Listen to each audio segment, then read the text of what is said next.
Welcome back, guys. Episode 5 of Disco Elysium. Thank you for watching, new and old.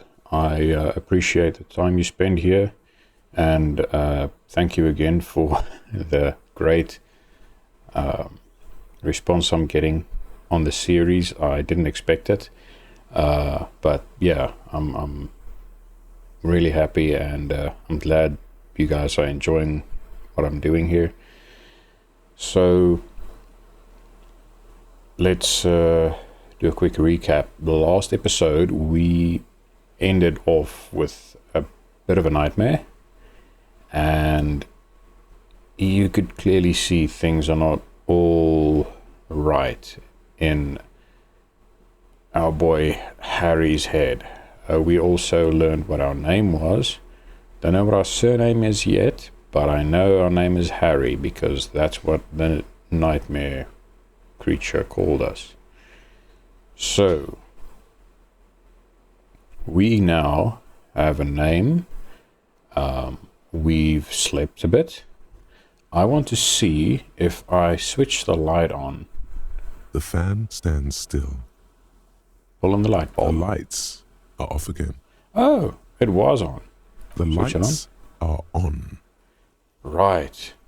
So that's interesting. So I'm no longer phased by the light. So obviously our boy Harry has a lot less hangover now, seeing as it's the next morning. What's this? Nothing on the front page rings a bell. Strange. Huh. Alright, well, let's see. Oh! Things have changed. Interesting. Right. Let's have a chat with our boy. Kim, hi! Morning. Morning, buddy. You sleep well? Looks like we can get to work at once. The union muscle turned up. They look rowdy. We should talk to them. Mm-hmm. These the men God told us about yesterday? I completely forgot. Sorry, I had a rough night's sleep. It's them by the looks of it. Loud and nasty, just like the manager said. Why didn't you sleep, buddy? One loose thread less to worry about, and one big problem to replace it. What do you mean, rowdy? I mean ungovernable. Martinez isn't exactly enthusiastic about the RCM being here. They prefer to be policed by the union. These men here. Right. Men who drink beer for breakfast? There's talk of an armed wing of the union called the Hardie boys, who are responsible for state policing. I think it's them. Oh, shit. Okay. I still don't have my gun. There are so many of them. No, we're not going to call in reinforcements. We just want to talk to them.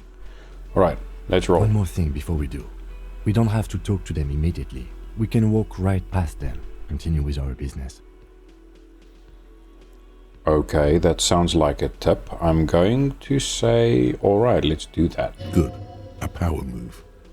Purposefully concentrate on something else first. Right. Right. Ignore them a little. Make them feel less consequential. Sorry if you're hearing thunder. We have typical South Africa KZN weather right now, so it's pretty annoying. Okay, let's continue. But aren't you curious to know what they have to say about the murder? Yes, I'm curious, but we will give them a pass first. They're in no hurry to leave. They think they own the place. Anyway, I leave that choice to you. Whatever you decide is fine by me. Yeah, we'll ignore them for now. Let's say morning to God. I wish I could fix that bird for him. Can I help you? Okay, I'm not going to talk about my build for tonight because I don't have enough money yet, but let's do this. Hello. Just a moment. The old woman turns back to the cafeteria manager. Huh, interesting. And there's no public phones nearby? The closest phone booth is down the coast. Sorry for the inconvenience, ma'am. The cafeteria manager appears genuinely apologetic. It's Okay. fine, I understand. Thank you anyway. I'm glad to see you again, dear. G'day, man. Everything all right? Please don't trouble yourself about me, sweetie. I was just hoping to make a call, but the Whirling's phone line isn't working. Right, like everyone else's. The union office probably has a phone, but I can't really get there. Or to the phone booth down the coast. And Gary's phone is dead too. Gary's phone? The manager was vague about it. I mean, we did learn that the phone lines weren't being replaced because the people couldn't afford it. Why did you need to use the phone anyway? To let the young woman who's house sitting for us know that we may be delayed.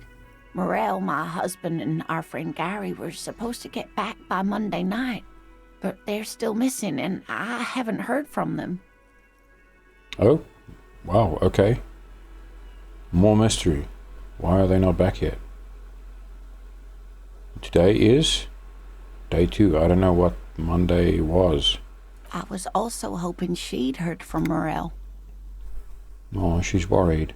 A little missing persons puzzle might just be the thing to take your mind off the hangover.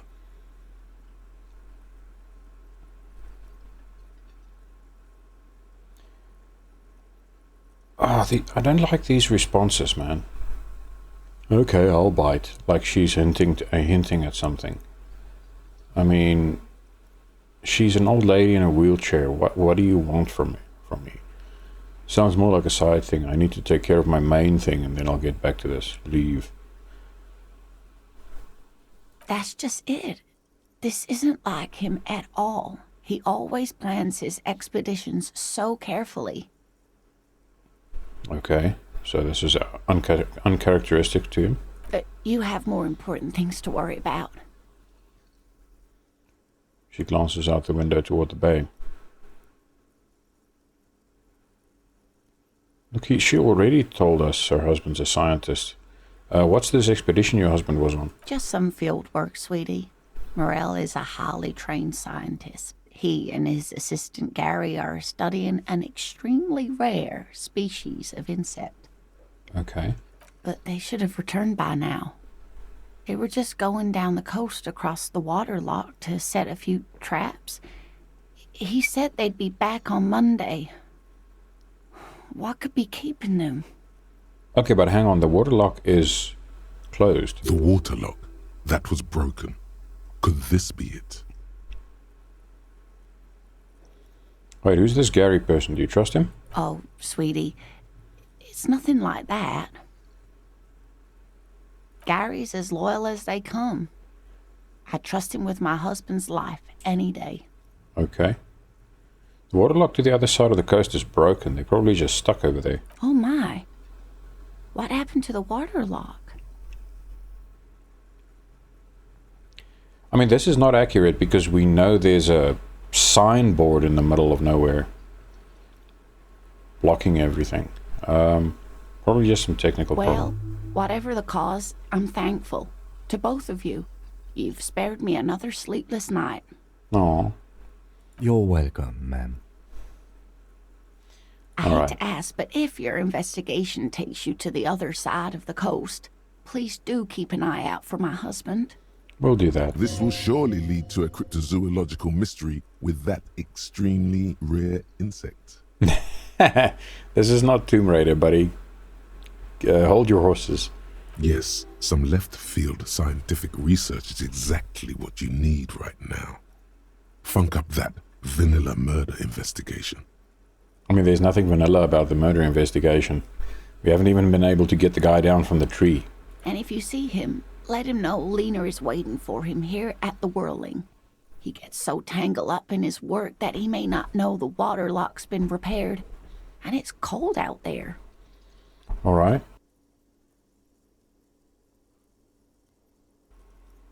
If I see him, I'll let him know you're here when or if I get there. Yeah, I'll accept the task. Oh, you're such a dear. Thank you, sweetie. We know he's a zoologist. Why are we asking her this? Let's just see what she says. Oh, yes. A zoologist. A cryptozoologist, to be more precise. Well, this I actually don't know. What is cryptozoology? It's a pseudoscience that attempts to legitimize research into mythological beasts and urban legends. Oh, okay. That's one opinion, yes. And people are entitled to their opinions. Don't be rude, Kim. My apologies, ma'am. I did not mean to undermine your hobby. It's not a hobby, dear. It's a subfield of zoology, one specializing in animal species that are so exceedingly rare that many assume them to be extinct or even fictitious. Right, so they attempt to find creatures that are literally so rare that most people never saw or heard of them, or they're like mythological things. That's kind of cool. Searching for such species called cryptids is difficult and often thankless, and frankly, many scientists are too lazy to do it. Universities these days are rarely interested in supporting real research. She's completely internalized her husband's struggles. They are her own.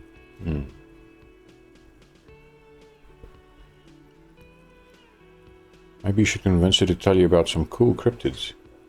Yeah, why not? You're an enthusiastic Aw. idiot, but you're still an idiot.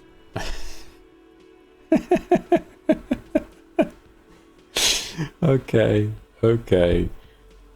I mean, I was just trying to be enthusiastic. Come on. We don't have time for Cryptozoology 101. Let's get back to work, shall we? Okay, Papa. Let's see. Tell me more about morale, looks, character, your relationship. Tell me more about this rare insect your husband's looking for. And that's all for now. Okay, tell me more about morale, looks, character, your relationship. Oh dear, I'm not sure where to begin. What does your husband look like? Well, his expression is slightly grumpy, but his eyes are always bright and curious, like a small boy's. And his palms are quite coarse from all the field work, but he's quite gentle. She really loves him. You can't go around Revachol feeling grown men's hands. If you want to find her husband, you'll need more concrete information. Yeah, no shit. It's always a challenge to describe the person you know best in the world. Let's try again. Why don't you try describing him as you would one of your cryptids? Oh, well, he's a bit shorter than you, but Here we with go. a larger frame, and he has longish white hair, usually a bit uncombed. You might say wild, even. There we go. The lieutenant pulls out his notebook and begins jotting down the woman's description. So a bit shorter than me, but with a larger frame, longish white hair, usually a bit uncombed. Could even say wild. Okay. One other thing, he'll likely have all kinds of field gear on him, even if he's not out in the reeds, you know, just in case. Just in case. How long have you been married? We'll be celebrating our 16th anniversary this autumn.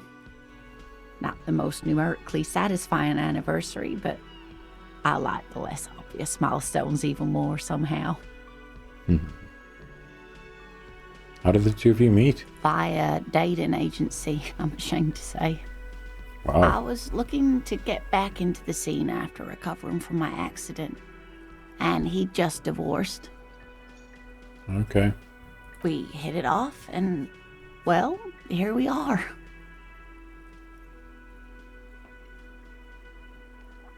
She smiles wistfully. She's skipping over some important parts. Perhaps you'll find out more later. Okay. I think I have all the information I need. Let's move on. I hope I've been useful. Tell me more about this rare insect your husband's looking for. Oh, sweetie, it's fascinating, but I shouldn't bore you with entomological minutiae. I mean, why not? The lieutenant gives you a sideways glance. Relax, Kim. It might help us think where we might find him. No, I want to hear about the insect. Well, it's a phasmid, technically, but What's a phasmid? Ah yes, Phasmatodia. A diverse group of insects whose bodies resemble twigs, leaves, that sort of thing.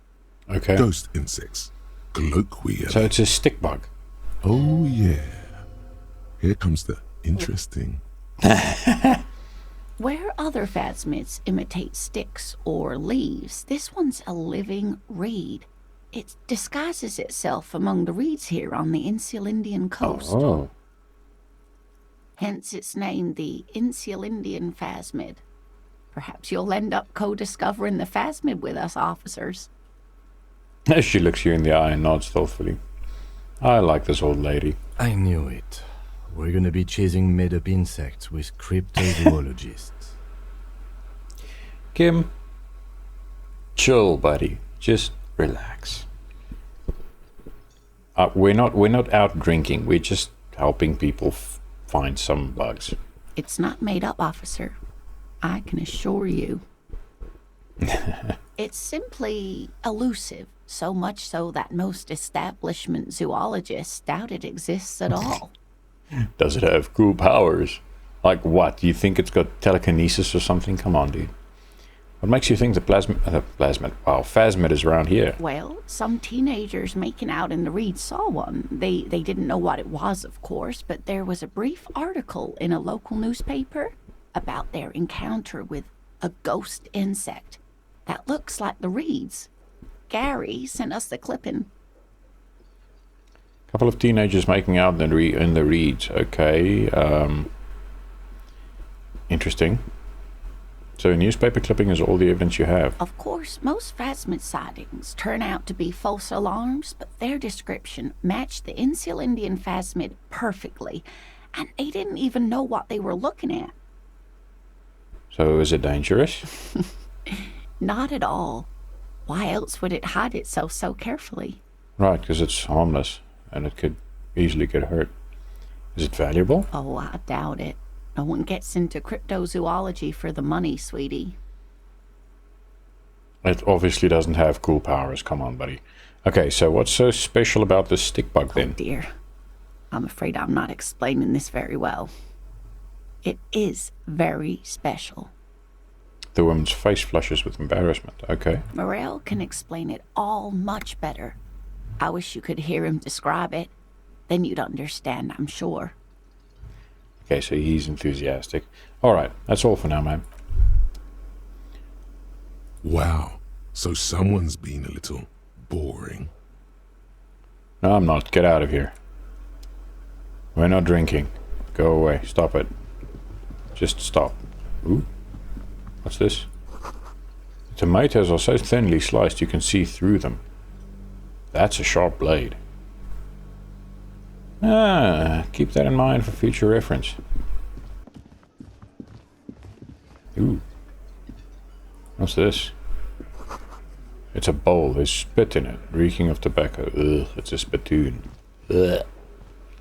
Ew. Alright, are we going to level up something quickly? Hang on 1 second, let's see. I don't know what the levels entail. Where you can go with levels, how many levels you can go up. I have no clue. And do you require more levels more points as you level up, or is it always just 100 points? I can't even remember if it's always been 100.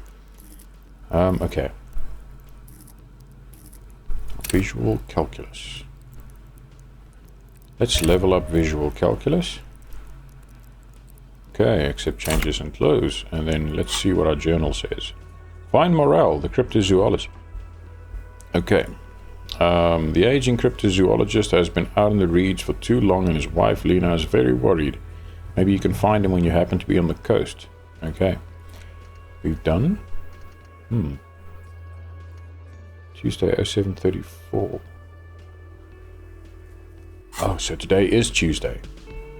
Okay, but then he should have been back last night, but obviously he couldn't get back because the what's it called? The Watergate? No, that's not it at all. The anyway.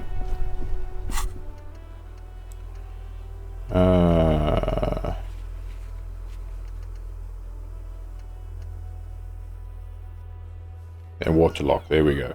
You told Lena Morel is missing because of the broken waterlock. She is still worried he hasn't come back. Let Morel know if you see him. Alright, so the gardener is not here anymore. This is interesting. Lots of things have changed. Hey, buddy. Stuck in the rain in a traffic jam, man. What's on your mind? What is that? Is that something written on a thing behind it? Ooh. Okay, I'm not gonna beg for... Oh, crap. I'm not gonna... That's all for now, bye. Yeah, that's weird. It's like there's a grayed out thing behind the text box. That's interesting. Okay. Kid, you're still here.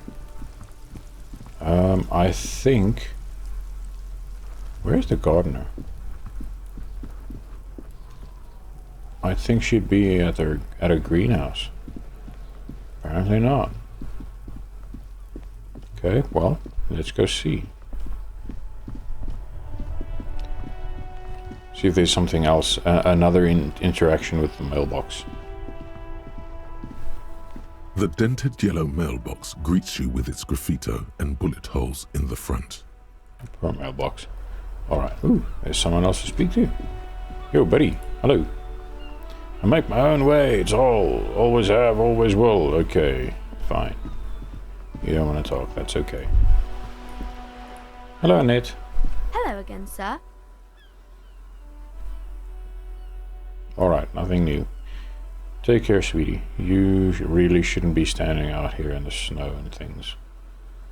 Your mom sucks. Alright. Who's this guy? Somebody's reading? Oh, it's a woman. Working class woman. You see a sturdy woman humming to herself. She seems to be browsing books. No ceremonies, just hello or a good one. Point at the book.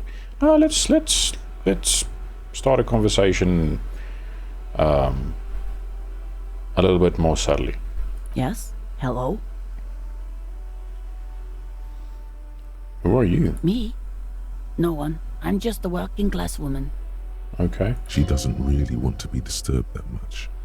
Alright. If she's such a working class woman, why isn't she working?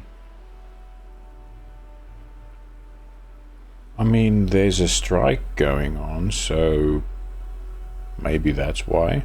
What are you doing? Looking for something to read. She reverts her attention to a worn-out paperback. Good, good. It is. Should I go with this? I know you are. Okay. Everyone can see that. The rectangles. Do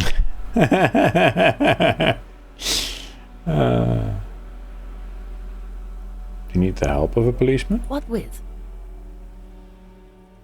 She tries hard to focus on the book stand. Okay, let's not bother this poor woman. She's just trying to find a book to read. Let's go. The woman before you nods and returns to her reading. Let's just not be a nuisance.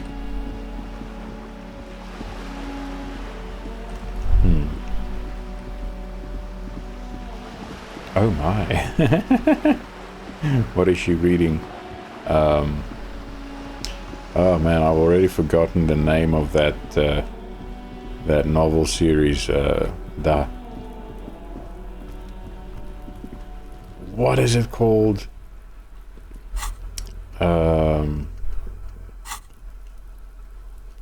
It's such a strange name.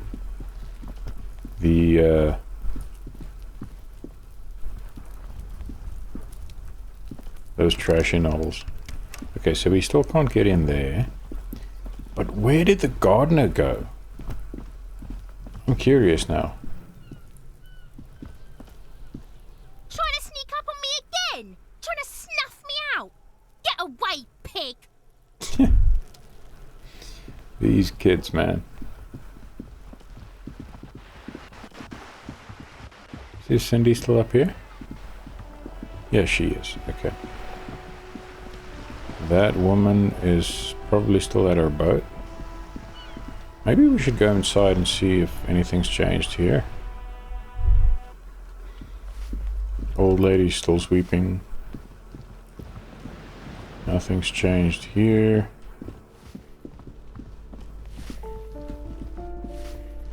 I'll knock on that door. Ooh, what's this? Postcard. Boogie Street, 46. Interesting. And this? You hear someone walking around inside, rearranging the furniture. The number on the panel says 10. A poor communard from the looks of it. The room is barely bigger than a closet. This time the steps come closer. Who is this? Demands a female voice, weary and tense. This is police. Open up. Do I have to open the door? Oh, right. Let's go. It's generally easy. Right, I remember. It's generally easier to do anything if you have a reason to do something if you have literally any reason for it.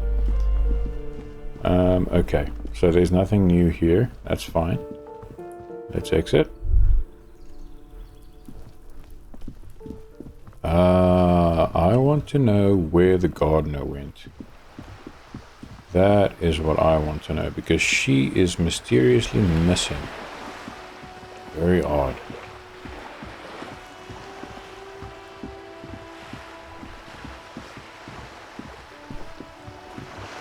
What's that? It's just a milk carton or something. Okay, so there's no one here. Interesting. Where did the gardener go? She was so hell-bent on staying right there. These guys are still playing their game. I just ran right through their ball game. Oh.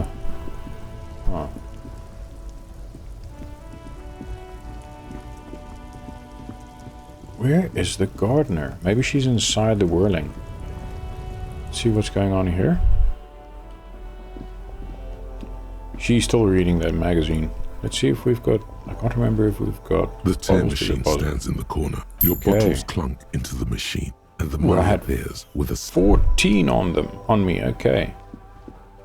I still need 14 real to be able to pay for the next night. Huh. Interesting.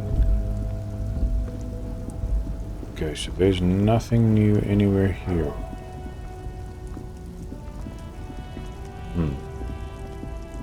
Alright.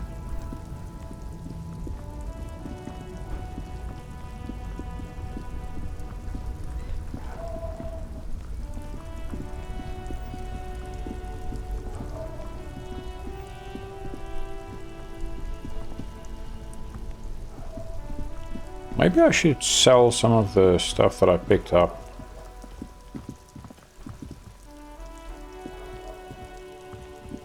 Wonder how long this is still going to be broken.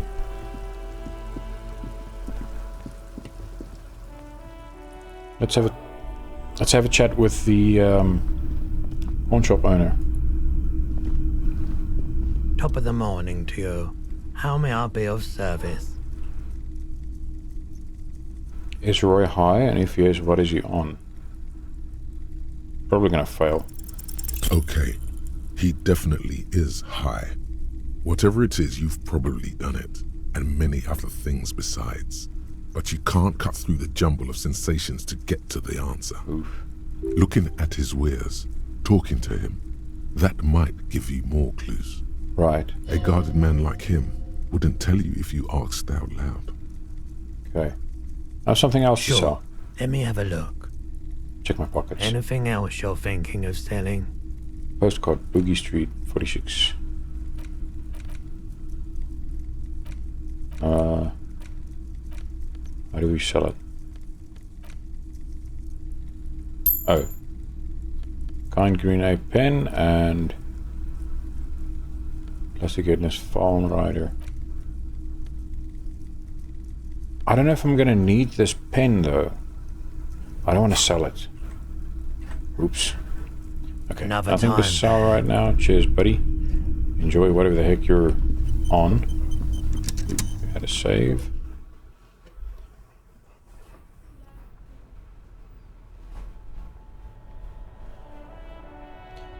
Alright. Let's see.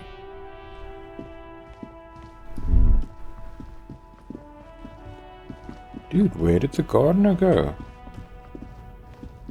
She's just disappeared. Very curious. Very, very curious indeed. The shine on these sunglasses lasts a lifetime, officer. Yeah, never mind that. I've already got my glasses on, so don't worry about that.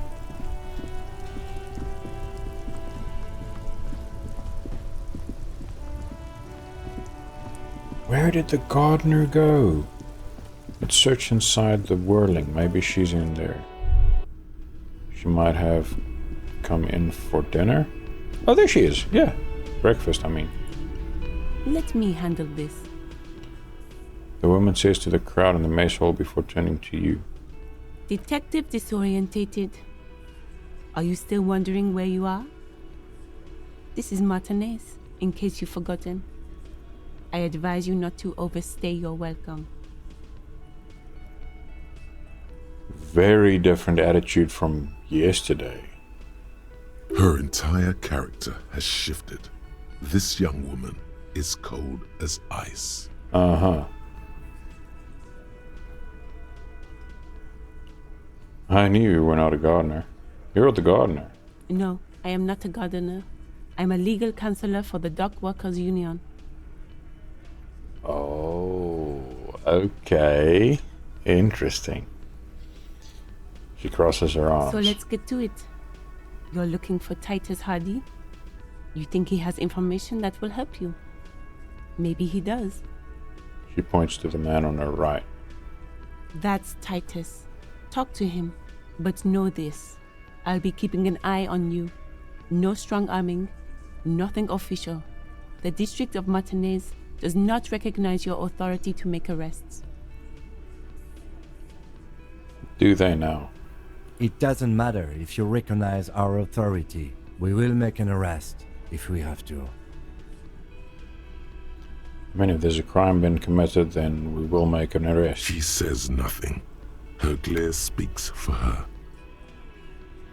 What if I want to talk to you, not Titus? What you want is of no significance, officer. Don't test your authority. In Martinez, you are no one. Why are you so aggressive? Aggressive? You make your living enforcing violence. These people are just dock workers. I mean, I've only killed 3 people in an 18-year career. I wouldn't call that making my living enforcing violence. It's just what happens when you're a cop. Just dock workers? Do dock workers spy on the police? We let you off easy, miss. Don't think it will happen again. Listen, you moral intern lackeys. You're a mob, enforcing the unlawful privatization of Revachol. 20 fat men in the Occident are stealing it all, and you're their bodyguards. I mean, I can see her point of view. Fuck yeah. The tall, broad-shouldered man takes a sip of his beer. So ask what you came to ask, or get back to your commanders. So the world needs a financial buffer zone. No need to get emotional. The privatization is not unlawful. It's cool and funny. Maybe you're just not historic individuals. I don't know where you heard that, but it's wrong. The RCM is principled and strong, unlike you socialists. I like that. Good start. Let's take it a step further. Armed uprising. What are the union's plans? I don't feel like I want to do any of this. Not yet. Yeah, let's do that. Let's ask those questions. Let's. Okay. I should talk to Titus then.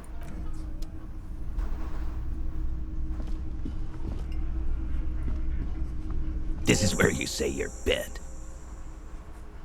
Broad-shouldered man points at you with a beer can. Sure. Detective.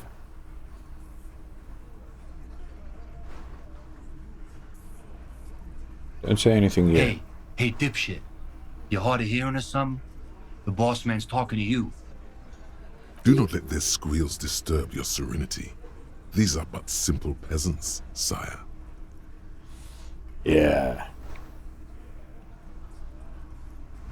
The chatter is too inane to reach your ears. Raise your chin and gaze into the distance like a prince. We need to talk about the man hanging out back. First, we need to talk about your attitude. Let's do this. What, is he fucking kidding? This guy high or something? The little guy looks at his mates in disbelief. Hey, asshole, up here. We're talking to you. We are looking for Titus Hardie. The lieutenant turns to the broad-shouldered man at the end of the table. Kim was just like, alright, enough of this. First, we need to talk about your attitude. We need to talk about the man hand out back. Okay. Oh, this is about him. A real looker, that one. You know who he was? You're sure taking your time. Waiting for him to get ripe and pretty for you, huh? Oh, he was a real pretty boy by now. Real hot stuff. Letting out that pretty boy smell. Ooh. Time to go to work in the shit factory! Easy, boys. These janitors have a hell of a job cut out for them. I mean, I wouldn't go in there for $1 million. Slaps his forehead. You might want to start asking your questions now. It's not going to get better than this. These guys are so macho, they're ready to confess to first-degree murder. Ask if it was them.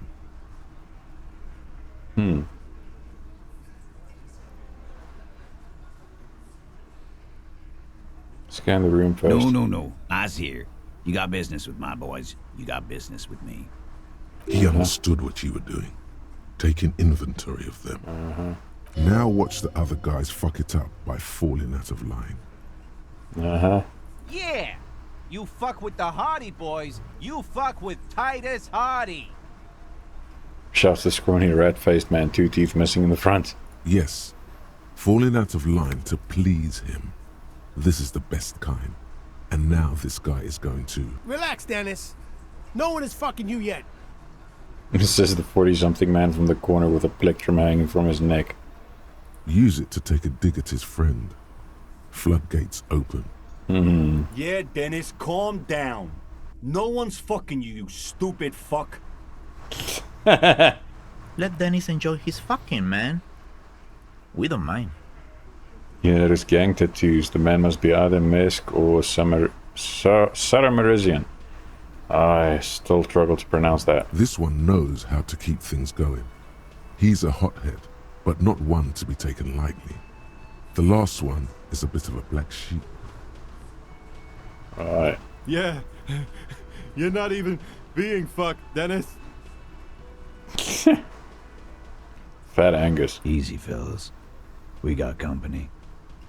Let's see what brings the cop around. Too late. You already got a pretty good picture of these guys. You can use this. What can I use it for? You could take another look at the tracks in the yard. See if they fit with the characters here. It could be incriminating. The man hanged in the backyard. Did you do it? The pretty boy. You guys really love talking about that pretty boy. Pretty boy. Funny. But my partner and I have a serious matter to discuss with you. You're involved somehow. I just don't have proof. Yet. Well, maybe you should just fuck off then. Don't worry. We are resourceful. We'll find a good topic for us to discuss. Guess what? I've come upon something incriminating. What?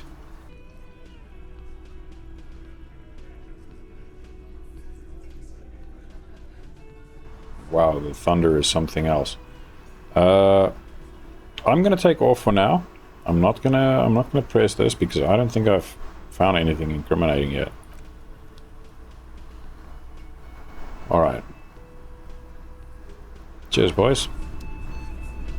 Have a chat with Kim. Yes? Okay, nothing new. See what the journal says. Interrogate the vigilantes. You need to interrogate the men in the union booth, find out what they know about the hanging in Martinez. Return to the Hardie boys with more evidence. Try talking to their boss, or examining either the tracks on the crime scene or the belt around the victim's neck. Okay. This is what I studied law for? I've got nothing to say to you. Why are you wasting your time? What are you going to do to me? Lieutenant is not satisfied with the approach. What are we going to do to you? She starts laughing. It's a cold laughter devoid of joy. The union isn't going to do anything to you. It is not a crime syndicate. It is a labor organization. Sure. Goddamn right it is. If anything, it is the RCM who do things to people. But we digress. What is your role in all this? Like I already told you, I'm a legal counselor. Do you have hearing problems? You don't look like a legal counselor, but okay. Maybe we'll talk later. Let's take a closer look to those tracks. See what we can see there.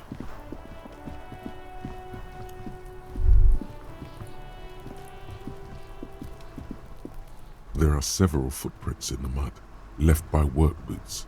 Anywhere from 6 to 12 pairs have walked here. Okay, visual calculus. Get an exact count. Ah, right, my visual calculus is also higher now. 8 pairs of boots shuffled back and forth in the mud. Where else have we seen a gang of men in work boots? That's right, the Hardie boys in the mess hall of Whirling in Rags. Go over them one by one. 1. Standard work boot. Steel reinforced toes.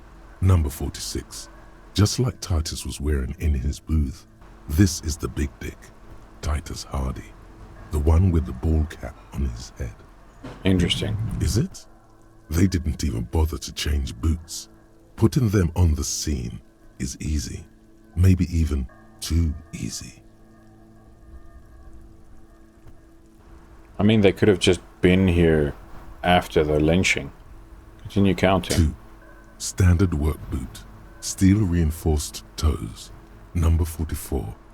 Either the blonde muscular guy, Glenn, or the young guy with a plectrum around his neck. Okay. 3. Hobnailed work boot. Steel reinforced toes. Number 43. The inked banger, perhaps. 4.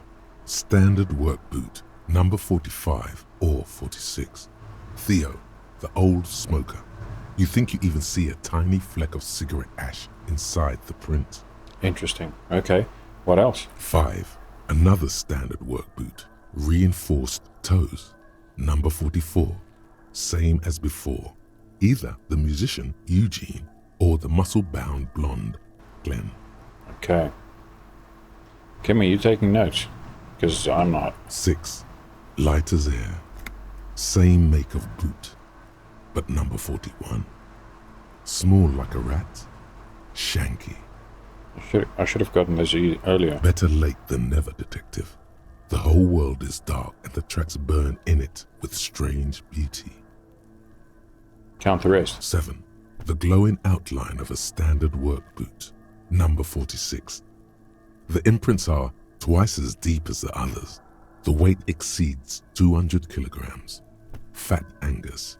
Carrying something?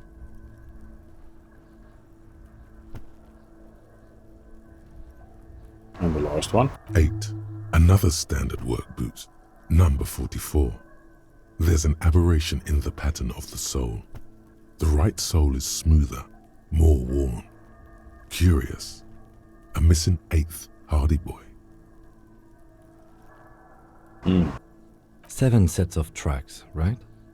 The Hardie boys were here. 8, actually. That's all? Interesting. Then one of them seems to be missing.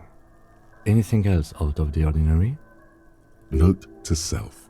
This would be a good question to ask Titus. Where's the 8th man?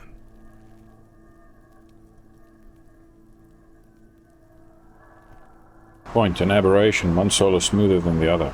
Interesting. Let's name it the Odd Soul. I wouldn't be surprised if this was the missing Hardie boy. Wonder who he is. You can almost feel the association taking form in your frontal lobe. Driver would wear down their right shoe before the left. The accelerator is on the right. Do you have any ideas? Okay, well that sounds like a good idea. So maybe one of them wasn't a dock worker, but a driver. That traffic jam in front of the harbor gates. I wonder if it's lasted as long as the strike.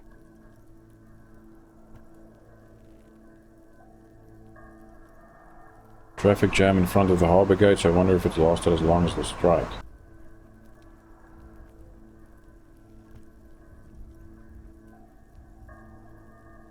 This guy. Get out of your own ass, buddy. Just blew this shit right open. Case solved. Behold my brain, the golden throne of my consciousness. In here I am seated, shackled. From here I police the land. Unless they were a machine worker or a drummer, I guess. Yes, a drummer. I don't know about a drummer. Seems tangential. However, we should keep our eyes open around the traffic jam. See whether anyone strikes out as a potential suspect. Seems prudent, no?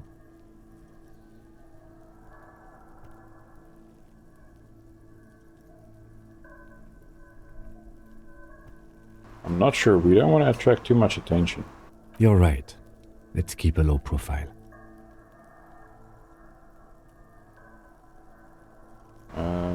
Light step number 41 shoe. Everyone. The light step number 41 shoe. I'm guessing that's the skinny Hardie boy. The one with his front teeth missing. You mean the rat-faced one? Yes, well, he did look a bit like a rat. You're right. Do you think those prints belong to him? Yes. I could still be wrong, but I'm probably not. A heavy one. 200 kilogram imprint. 200? This could be the combined weight of two people, one carrying the other who's tied up.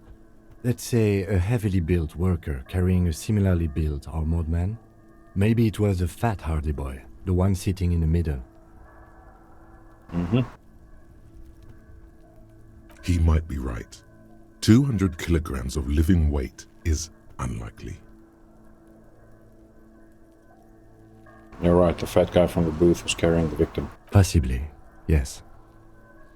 The lieutenant marked something down in his notebook. But why? I'm thinking, why did they have to carry him? Yes, they could have used a makeshift stretcher or just march him up to the gallows. Maybe he was unconscious. Maybe the carrier wanted to impress his peers, demonstrate his physical might. Yeah, maybe the victim wasn't conscious. Or he could have been showing off. You mean a display of athletic ability meant to belittle the victim? A local champion carrying the intruder alone? I can see it. Anyway, the others? How old do you think these tracks are? A week, maybe? 7 days would fit the time frame provided to us by the caller, who reported the hanging. So it's the Hardie boys who did the lynching. It is not impossible. How do you know? I pulled last week's forecast for coastal Havashol. 7 days below freezing. The day before, the day of his hanging, was the last warm day. Okay. Correct again. Sub-zero temperatures would preserve the tracks in a good state. The commotion here could have taken place a week ago. Okay. What do you think happened here? What do I think? A mob of people brought something heavy to the tree. One of them was carrying the victim. They shuffled around, especially under the tree. Yeah, continue. Then, after hoisting him up, they stood in a semicircle facing his direction. At first glance, this appears to be a lynching. Indeed. They all stood in a row here and looked at the tree. So far, so good. Only one thing missing. Looks at the tracks, face lighting up from the realization. Of course, there were 8 tracks, but there are only 7 Hardie boys. I know, 8 tracks, 7 Hardie boys. Let him have his moment of joy. There's one pair missing from the union box. The 8th pair. I'm going to say it was our old soul. So the odd soul was present at the lynching, but it isn't in the mess hall right now. Yeah. Yes. I doubt the Hardies are going to tell us who this person is. For now, it's best if we just keep our eyes open. I'm sure our investigation will eventually lead us to the old soul. Okay, we've been through all of it. What I'm going to do is I'm going to save the game here, and then I'm going to stop the recording for now because this weather is insane. I'll pick up and carry on when it's calmed down a little bit. Okay, this awful weather has calmed down, so hopefully now we can carry on without being disturbed. So, we figured out what was going on with the boot prints, and it seems like the... Ooh, hello. It seems like the Hardie boys were involved, or were the perpetrators for that matter. Now, the Hardie Boys is a novel series that I remember from my childhood and my teenage years very fondly. It's so ironic because they are also detectives, 2 brothers. It's really cool. They're obviously amateur detectives because they're teenagers, but kind of a Scooby-Doo vibe without the silliness. Really cool series. Anyway, now I want to check something out. My 2 guys here are just idling. I saw the zoom changed a little bit when they started idling. And a previous time when they were idling like that, they did weird stuff and I missed some of it.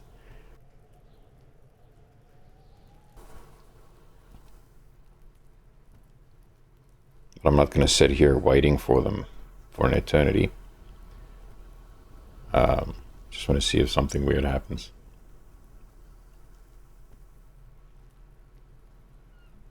Kim's writing in his book. Harry is just standing there. Menacingly. Okay. Enough waiting for them to do something interesting. Let's carry on with what we were going to do here. So, we have taken a look at that. Let's have a chat with the driver. Still here. Stuck in this damn jam, my man. What's up? I'm suspecting everyone now.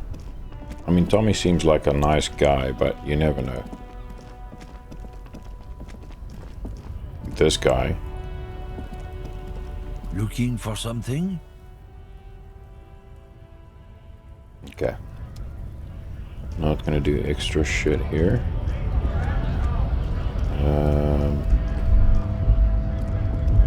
Yeah, so there's no one new to talk to. Right.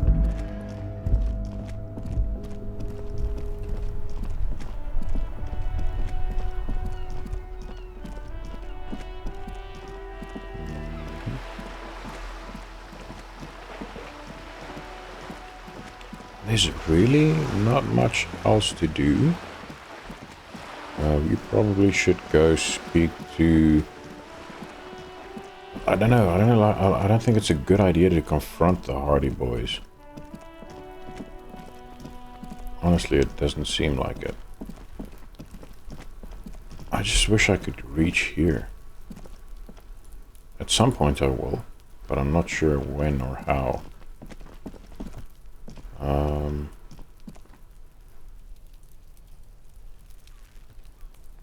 Okay, we're not going to go in there. Might cut out some of the wandering around because that's not going to be very entertaining to watch.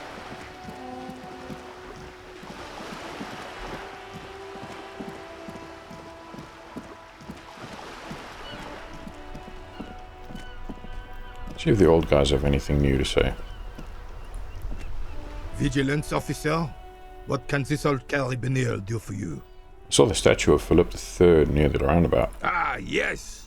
King Philip III, his steed. A reminder of what Revachol once was.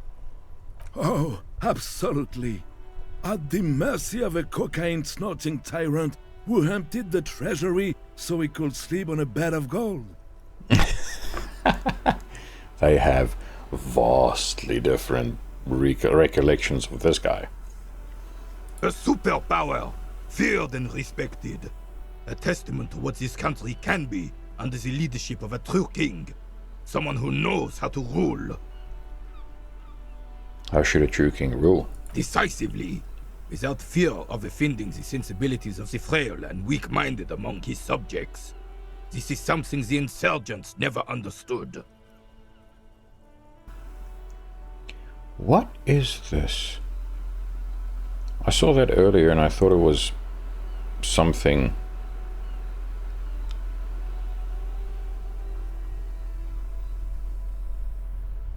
Fell playback.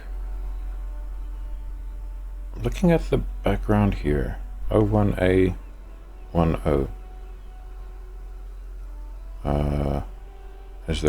That's 9. 90A10. What is this supposed to be?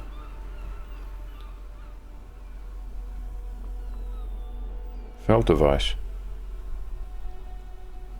Huh? Interesting. Okay, so, seems to me a leader should take care of his people before himself. Powerful leader is not afraid to do what must be done. That's what this country needs. I'm not sure how I feel about that. Seems to me a leader should take care of his people before himself. Absolutely. A nation is only as strong as its leader. That's why it was such madness to try to... Don't get started on that again. What happened, happened. There is some weariness in his voice now. He's heard this rant many times before. The carabinier doesn't reply, but his entire being communicates unbreakable resolve. No one and nothing can change this man's mind. He is as rigid as they come, still in that antique uniform. It's a symbol for him. I'm not going to push the cocaine thing. Let's talk about something else. Right. Okay. Now, they don't have any interesting stuff to talk about, so we're going to leave that alone.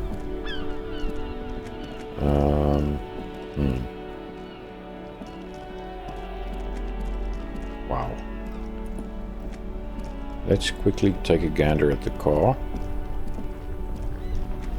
Inside, you see a set of steering levers, a radio microphone, a pull-out toolbox, and the... Okay, no, never mind.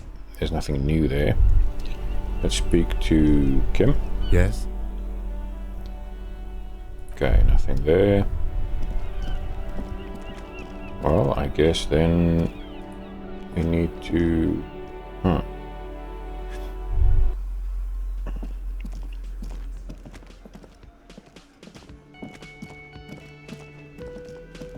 Yeah, we don't have much to go on. Except we know these guys were involved. 1, 2, 3, 4, 5, 6, 7. They were all there. Photos of men in overalls touching guns and Union placards. You see hawthorn bushes outside. Behind the dockworkers, a ceiling-height window. The hawthorn branches scrape the glass like bony fingers. Heroic. It's not time yet. Interesting. There's a little slide panel up there to let some air in. No need to open it in spring. It's still too cold outside. Here we you guys. Let's chat to the representative first. I've got nothing to say to you. Why are you wasting your time? Fine. Let's speak to Titus. Looks like the circus left town, but the clowns are still here.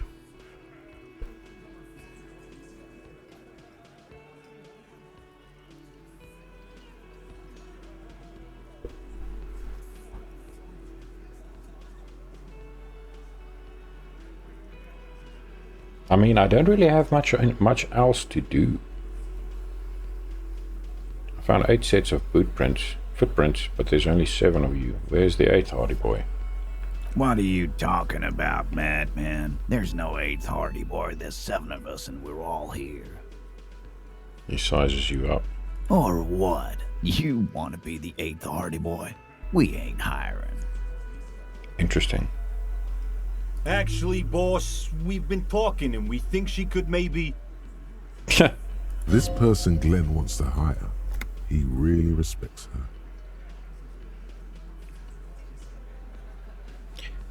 her. They're probably talking about Cindy.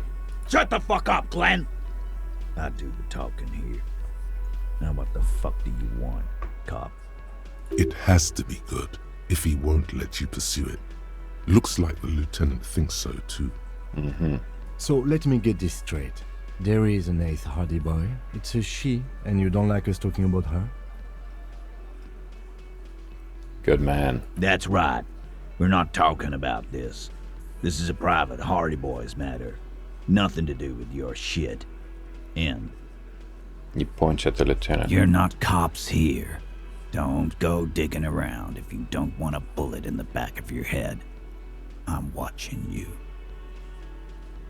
Threatening police officers. That's interesting. Good. We are all watching each other. Officer, your question. There's no point in pushing it further, he thinks. This is already a victory. We'll learn more about this 8th Hardie sooner or later.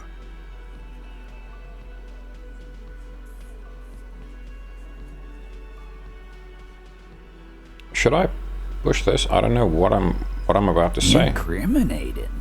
Now that's a big boy word. Why are your boot prints all over the scene? You mean these boots? He raises his worker boot size 46 to a reinforced toe. Yes. We all got a pair. We wore them the night we took the pretty boy out back and hung him by the neck. Mm-hmm. I mean, there it is. Yeah. We did this. Together. All of us. Until he was dead. That's why our prints are all over the scene. Uh-huh. So you just confessed to murder? Goddamn right. No. These 7 honest men have equally come forth. They told you what happened, so that you don't waste any more of your time.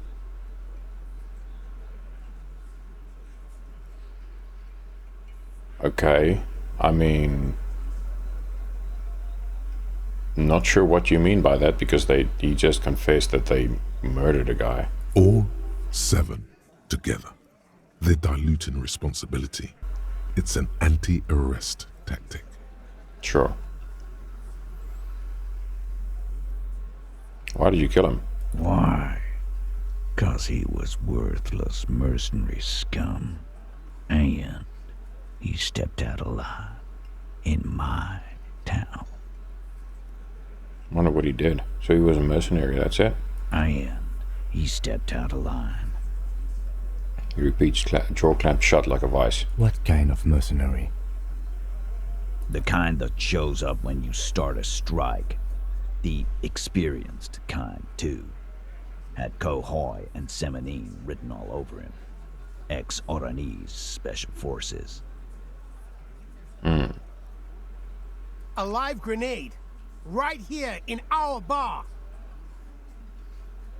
Jeez. Okay. This one has a special gripe with him coming here. I can't prove it, but I know he was sent by the Wild Pines. They hire merc shit like that. Story of every strike from here to Samara. Hold on, how do you even know he was in Special Forces? Cause one night he walked straight up to the mic and said, "I'm Oranese goddamn Special Forces, and I'm gonna fuck you all." Okay, so that sounds like something Steven Seagal would say. Really? Yeah, really. Had a gin and tonic up there, sang some Oranese paratrooper song, and said he's gonna fuck everyone. Okay. We couldn't believe it either, but he fucking did, right there. like some kind of animal. Sire, the tale is true. Sire, the tale is true. This is a serious violation of the karaoke code. Okay, besides crimes against karaoke, what did he actually do wrong? Wrong? He harassed women, raped one, harassed workers, threatened to kill some as a warning. Okay, I'm kind of starting to warm to the whole idea of hanging this guy. From rape to harassment to threats of violence. Why the strange de-escalation?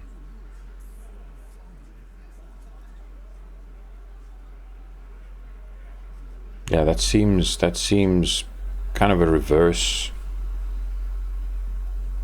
situation. No less awful. He regrets mentioning it. Hopes you didn't notice. To kill us all, if we don't open the gates, if we don't let the scabs in, if we don't bend over. That was before he started coming here. Okay. Yeah, he said it was his favorite joint now. Started to come in here every night. Drinking, grabbing girls. Grabbed one of ours mid-karaoke, right there on the stage. Okay, I'm starting to get this is awful because the guy's been hung, but I'm starting to feel kind of sympathetic to these guys. He grabbed someone? Lieutenant is trying to make sense of this flood of information. Yeah, this girl's on the mic, a beautiful girl, young. Gets into the second verse of Lover Lake. The fucker grabs her legs, starts screaming. Show me your cunt! Why don't you show me your cunt? Then, he gets knocked on the head with a wine bottle. Doesn't even fall down. Okay, was this the same girl who was essayed? Oh my word. Aren't you fucking listening? My man is talking to you. He took care of it. Oh, thank goodness. Got the girl out before anything else could happen. Okay, that's good. Yeah, me and Eugene got her out. Aren't you fucking listening? I mean, you didn't exactly say that, idiot. There's something odd here. Seems like they don't want to talk about that rape Titus mentioned. Why not? This is a serious allegation. Make them talk about it. Okay, who was it then? No. You're not getting the name. That's a Martinez matter, and I'm not discussing it with you clowns.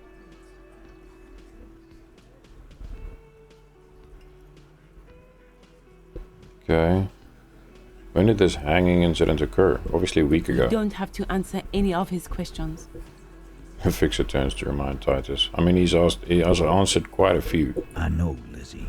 Relax. We killed him last Sunday night.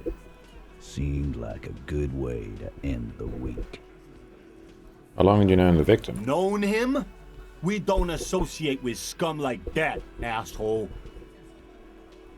Knowing a guy and associating with him don't necessarily go hand in hand, Glenn. Yeah! Who do you think we are? I don't know, you killed a guy. Quiet. He came around about 3 weeks ago when that Pines cow first sailed into town. Happy? Interesting. So he was her muscle.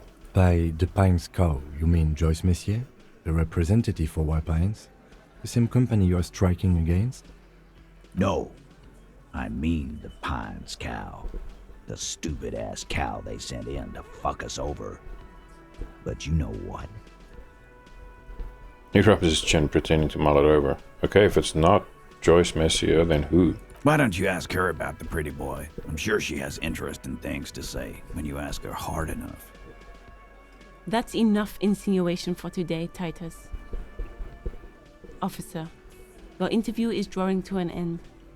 Don't waste your last questions.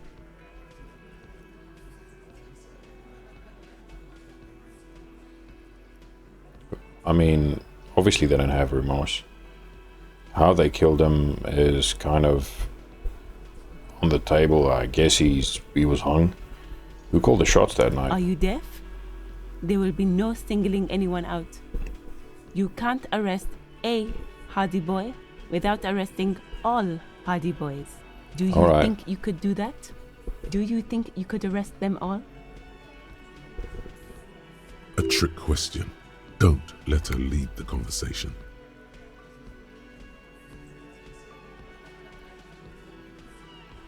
No, but seriously, who calls the shots around here? Who do you fucking think does?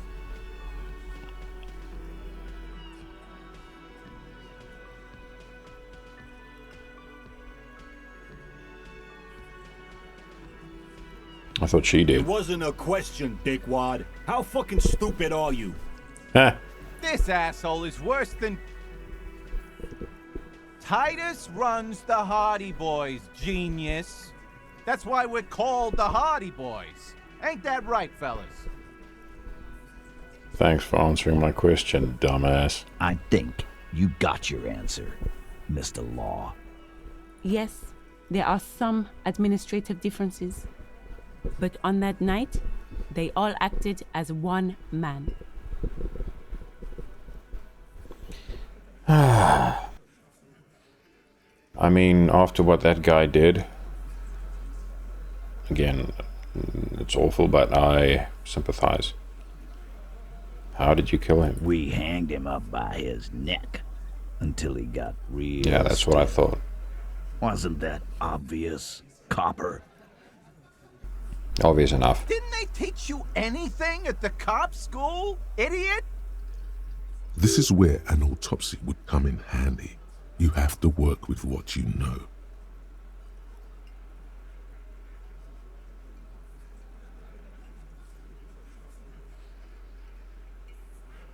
Yeah, I need to do it an autopsy, but I can't do it if the guy's hanging in a freaking tree.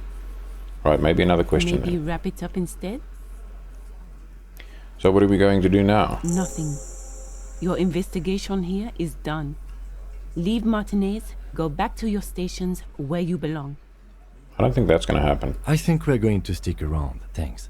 Some things don't add up here, Titus. I've done this job for long enough to know that people don't just confess to first-degree murder. Even if it is a group responsibility.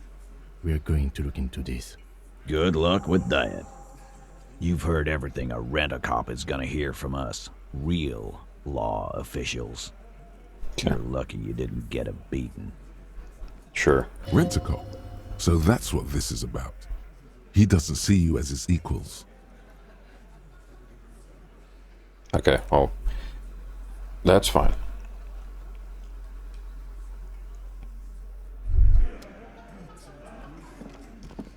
Alright, let's go outside. I want to have a chat with Kim. Yes? Okay, now what?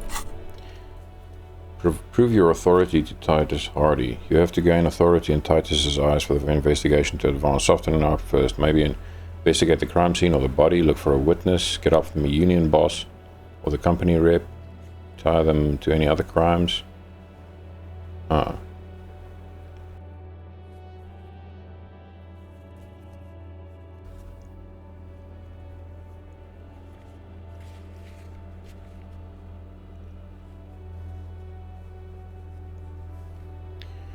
Okay, now we already have someone we have to speak to, but they are only available 9 o'clock tonight, and they're definitely going to be a witness. I want to have a chat with Cindy, but I'm going to also I'm going to do something stupid. Still here, stuck in this damn jam, my man. Get a spare some change for working stuff. Huh? Oh. No, I ain't got any money. They don't want to pay for unfinished work. They who? The bosses, man.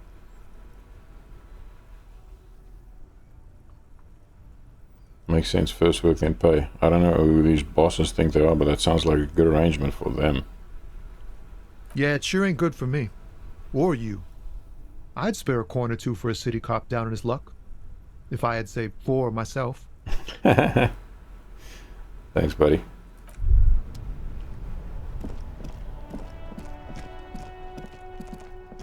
Okay.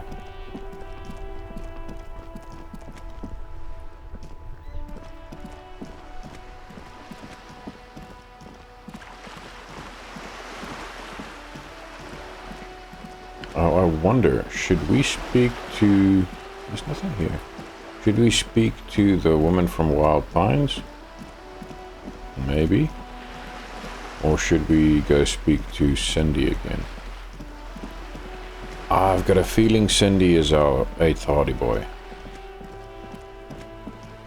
I don't know why I think that. I just have a feeling. Because initially I thought it might be, you know, the... Ooh, hang on. What's That this? isn't just a 5-pointed star. It's an inverted white pentagram cradled in a wreath of antlers. The iconography of communism, in other words. All right. Like how come there are communists around here? I'll keep my armistice handy, detective.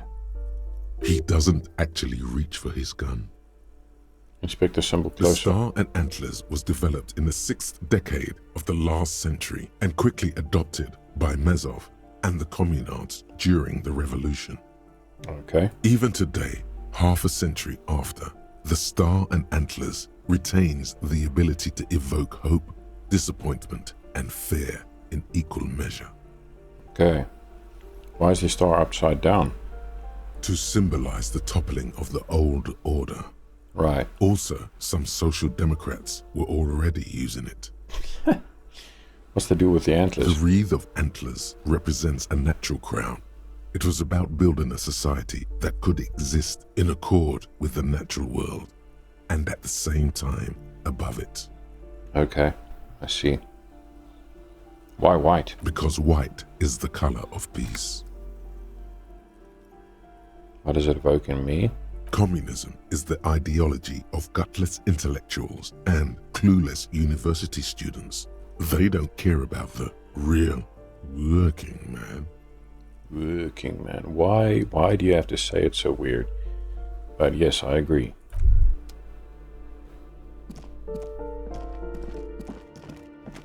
Balcony. Let's see.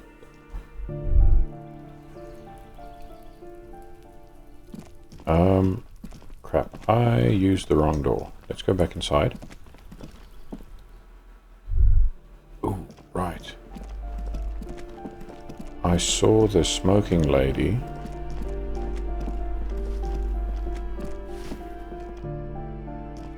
Exit. Balcony. Okay. Hi, Cindy. Hello again, officers. Have you come to admire my mural? Okay. She doesn't have anything new to say. But she does not like that woman from the Wild Pines, I'll tell you that much. That's the coal room, I think.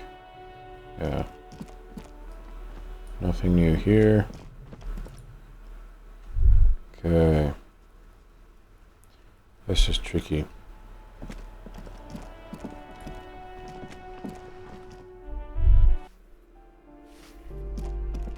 Now this is the exit that goes downstairs.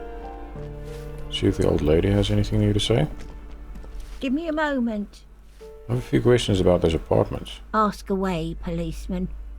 Do you know who lived in the foreclosed apartment? The hell am I supposed to know? Another Cleaning lady nut job, shrugs. I assume. A mouth puckered like a dried fig. Why is there a hole in the wall of the abandoned apartment? Some lunatic lost his mind. All kinds of morons pass through these halls. With how small these rooms are, wouldn't you want to break the wall down? Touché. Is one of the residents on vacation? Their mailbox is overflowing. People come and go. I don't keep an eye on everyone. They probably just moved or died. Hopefully somewhere else. Hopefully. We lived in apartment number 10. No one lives there. It's been empty for months. But I talked to someone through the door. Impossible. I would know if someone had moved in there. She pauses, eyeing the hallway. Interesting.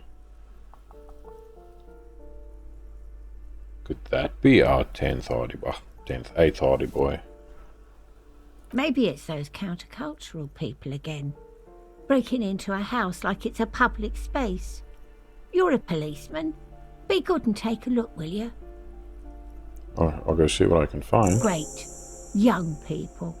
They're worse than rats. You know, always littering the hallways with trinkets and empty beer cans. Who lives behind the padlock door? Oh, that one is a scientist, a future scholar. Suddenly the old lady's face is beaming. I think he studies astrology at the community college. Education's good. I always tell them to study. Oh, lady, there's a difference between astrology and astronomy. Something to do with all those stars around his door. He asked me to leave his drawings up on the wall. You mean the star and antlers? I think that's the symbol of A communism. symbol of what now? She doesn't know what that is. Communism, you know, like in the World Revolution? Never heard of it. What can you tell me about Cindy? The artiste? Nothing I can do about her, I'm afraid. She ruins the walls faster than I can clean them. Still, she leaves an old lady to her business. More than I can say for others. Was that a hint? Okay, that's all, thanks. She mumbles some kind of a response, then hacks something into her handkerchief. Thanks, I'm off.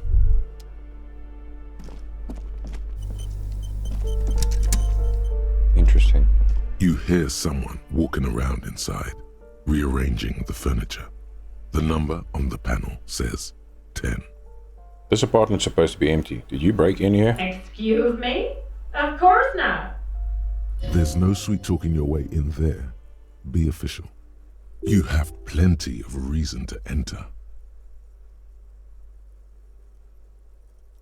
I don't need a warrant if I suspect there's been a break-in. Oh, come on. Well, that was easy. That was smart. The lieutenant says, nodding toward the unlocked door. Cool.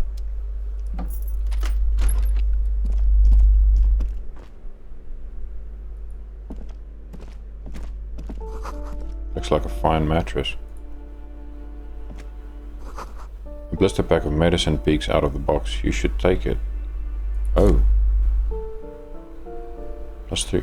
Hypnogamma. +3 morale. Okay. What have we got here?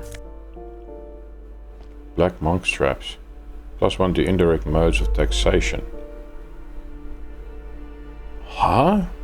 Indirect modes of taxation. I didn't even know that was a thing. Okay, who are you? Satisfied?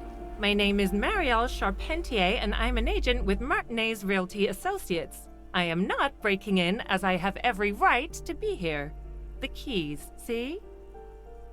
Okay, so why were you so stubborn previously? Her voice is really cheerful, despite her obviously hating you. Do you want to see my ID as well? You can't legally ask for it, but why not? Want to see my residence permit too? I don't need your ID, I just need to ask you some questions. Very well, but please make it quick. I need to be back in La Delta in an hour. Who lived in the foreclosed apartment down the hallway? Oh, that's another huge mess. The former tenant owes us 3 months of rent. 3. We closed the apartment and planned on auctioning off the valuables, but... And again, I have no idea how stupid mistakes like this can even happen. But Ron, when he came to close the door, didn't close the neighboring door. And there's a hole in the wall. Yeah, I noticed. A hole in the wall. Can you believe it? And then the tenant ran off with his stuff. He's gone. The money's gone. Just like that. She snaps her fingers. The sum must have been puny. Yeah. Oh, it irks her. The incompetence. Couldn't have been that much money. These apartments look pretty shabby. These apartments apartments are perfectly fine. They have gorgeous architecture, a million-real view of the bay, good ventilation, neighbors, life, spark, and they are affordable. Except they have none of that. Ugh. I'll tell you, Martinez has a future. In a few years, it's going to blossom with artists and creatives and those radio computer wizards. Okay, so wait, what happened with the wall? Don't ask me what happened with the wall. I have no idea how we're going to find the time or resources to fix it. Both apartments are now unrentable. Both. I mean, you could make it one big apartment. What are you doing here? I need to get it ready for the next lease, but as you can see, the previous tenant completely trashed the place. Reprehensible. Who lived here? It was some kind of a moribund old man who used to be a business owner. You'd think they'd make rent. She stops hesitating. But that was months ago. Anyway, was there anything you wanted, or is that it? I'm in a hurry. That's all. Thank you. Of course. She replies with a smile, but her eyes remain glazed over. She's been waiting for you to leave. Okay, what have we got? So the cleaning lady wanted to know who the heck is here. But it wasn't someone moving in, it was just an estate agent. Give me a moment. I didn't find any counterculture people in apartment number 10. It was just a real estate agent setting up the room for new tenants. I see. I hope some good people are finally going to move in. This place needs them. Yes, radio computer wizards are going to, they're going to save the place and the economy. No one is coming. There will be nothing but squalor unless we start killing real estate agents. Holy shit. Lax women and sexual deviants. That will come. Spit. I'm sure everything will be fine. This apartment building needs slow change. Imperceptibly slow. I don't like any of these answers. Why are there no answers ever that I like? There's never an answer that I actually want to pick. This is dumb. This is insane. This is stupid. This is the least stupid and it's still stupid. Yes. Well. I hope they're good people. Your statements are too vague to comment on. Yeah, I don't need her comments on all that stupid, or whatever the heck it was. Man, I wish I could get up to the roof where that smoking lady is. Come on, buddy. We've got another 12 hours to pass. Let's see, what have we got? +1 to indirect modes of taxation. +1 composure, -1 savoir-faire. Okay.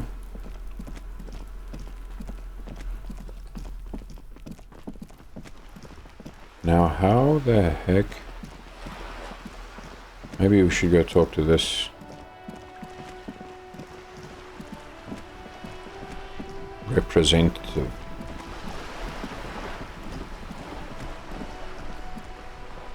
Hello.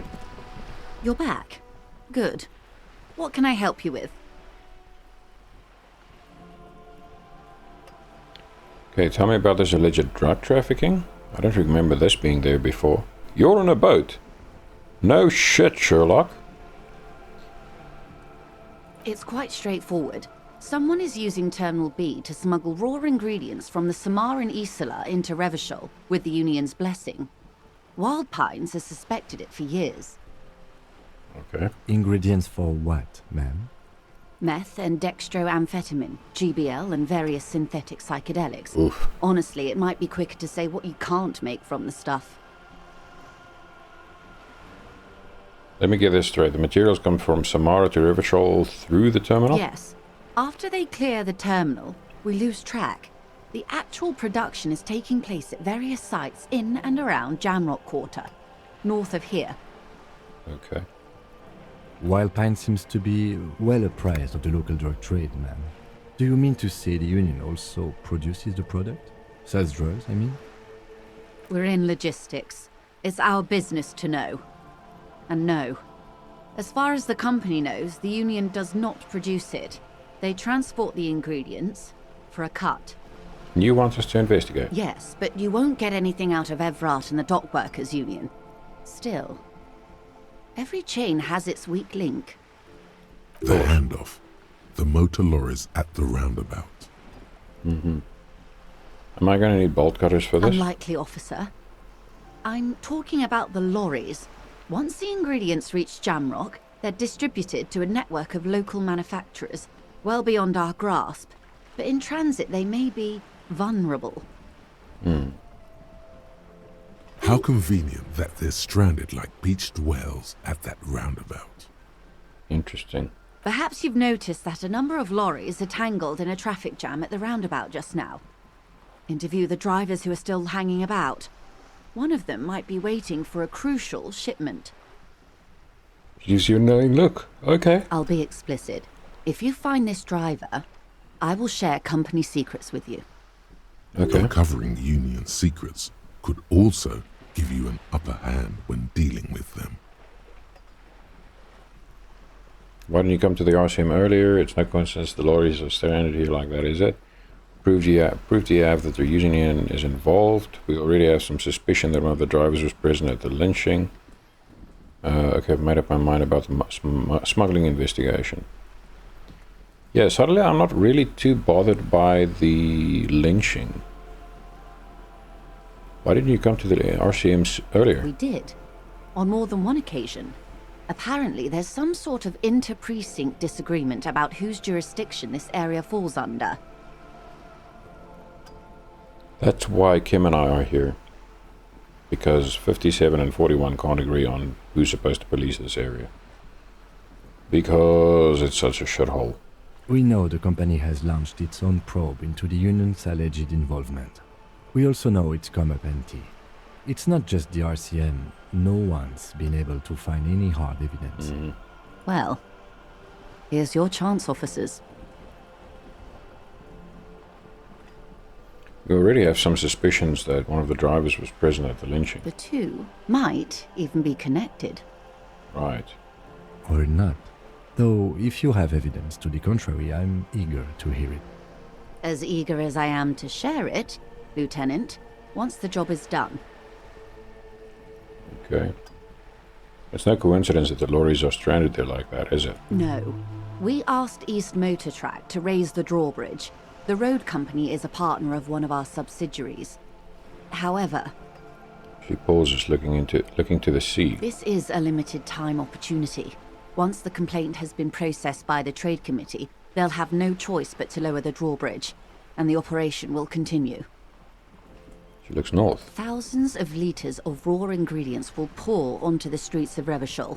Not the east across the river, but the west. The vulnerable. The weary. I mean, that is as good a reason as any to want to stop this shit. Well, at least this solves one mystery. What is that, Lieutenant? Why I had to call East Motor Track and beg them to open a drawbridge for me. I'd wondered since I first drove in, on my motor carriage. I am sorry for the inconvenience, Lieutenant Kisaragi, but we need them trapped here. This is a unique opportunity. I'm sure you understand. What proof do you have that the Union is involved? How do you think they're financing this strike? There are thousands of unpaid dock workers going strong for the 4th month straight. Right. There was a shakedown of local businesses preceding the strike. Many were squeezed to bankruptcy to fund it. With all due respect to these desert cacti, the contents of a few cash registers cannot provide for 2,000 men. The local businesses can scarcely provide for themselves. So you think the strike is being funded with source ingredients for drugs? Precisely. Smuggled out of that very gate at night, most likely, then loaded onto lorries and driven to Jamrock. You simply need to find one driver who will open up to you. It sounds like she tried looking into it herself, though she's clearly not the type your typical lorryman would confide. Exactly. Okay, I've made my mind up about the smuggling investigation. Yes? We will take this case, probe the drivers and see what it yields. Excellent. According to my reports, there are at least 3 lorry drivers lingering near the roundabout. Hopefully one of them will know something. It may come to nothing, or it may just blow the case wide open. I can keep the drawbridge up for a few more days at least. You should have the time you need. Okay. In the meantime, let me know if there's any other way I may be of assistance. Of Alright. course, Detective. Thanks. The Jam Mystery. Someone's using Terminal B to smuggle raw ingredients of drugs into Revachol. Joyce said there are 3 drivers at the intersection. Talk to them. One of them must know something about the drug trade. Okay, now we've already kind of befriended one of the drivers there. He's kind of on our good side, so, or we're on his good side, so let's see.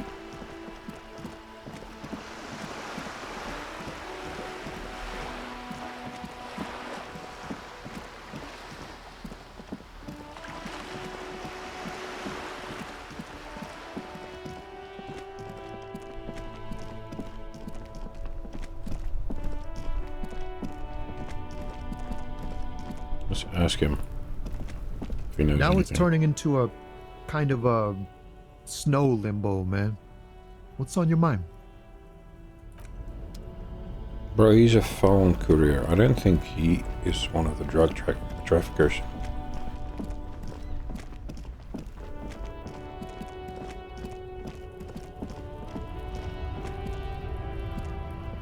Looking for something? You're a lorryman, right? What's your stance on drugs? Drugs? They're shit, man. I don't let anything pollute my body. Takes a long drag on a cigarette. I mean, you're literally smoking, buddy. How can you not be polluting your body? You know where that shit comes from? Sarah Miriza, Safre, Ilmara. They take the money from our local junkies here and then use it to outcompete us in the manufacturing sector. Tja. Okay. They know they can't beat us in a fair fight, so they have to get us to weaken ourselves somehow. It's racial sabotage, racial economic sabotage. Okay, so hold on, but they make alcohol in Ilmara too. I was told they do. So I take it you're not smuggling drugs out of Martinez. Listen, I agree, it's our responsibility to keep this poison off the streets of Revachol, right? All you needed to know. Now let me ask you something. Let's go with this one. He eyes you warily, unsure how to respond. This goes on for about 2 seconds. Then... I don't know shit. And if I did, I wouldn't tell you. Then what are you still hanging around here for? Most other Caminos have left. What do you think? I can't leave the lorry unguarded. Stuff's been getting looted lately. It's those little kips sneaking around at night. If they touch my stuff, the bosses will be on my ass like ass cancer. Ass cancer. There was a bunch of spilled boxes in the back of a big lorry nearby. I did see one lorry with the trailer doors open on my way here. Do you know what happened? Yeah, I knew that guy. He was an honest driver who loved this country. We were having a good debate about genetics at the Wheeling in Rags when some kip boys smashed his lock and took damn near everything. Lost his fucking job over it. Wow, okay. Since he left, I haven't had anyone to talk to. I mean, you're kind of an asshole, so I can't blame anyone for not wanting to talk to you. If they were getting drunk inside the Whirling in Rags, how could they know who broke into the lorry? If you were all at the Whirling, how do you know it was Kips who broke into the lorry? What? Aren't we allowed to say that it's the Kips who do all the stealing around here? That's not road to science, man.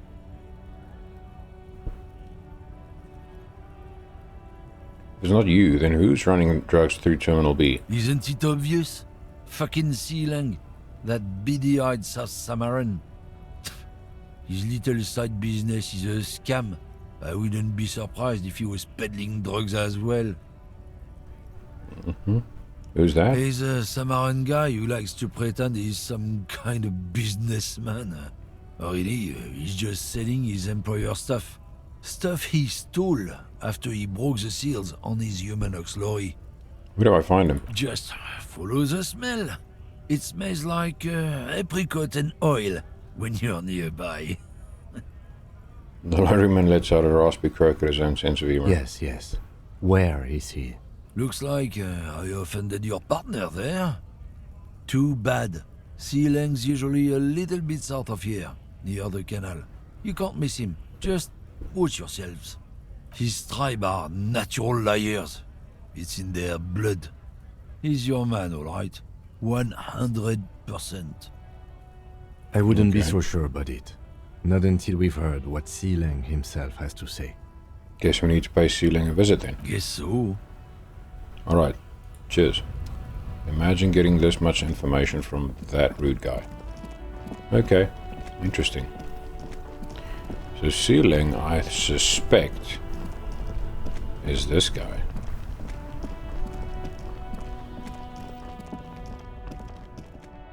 Okay, let's have a chat to this guy. Now, I don't know if this is the guy they spoke about. We'll see.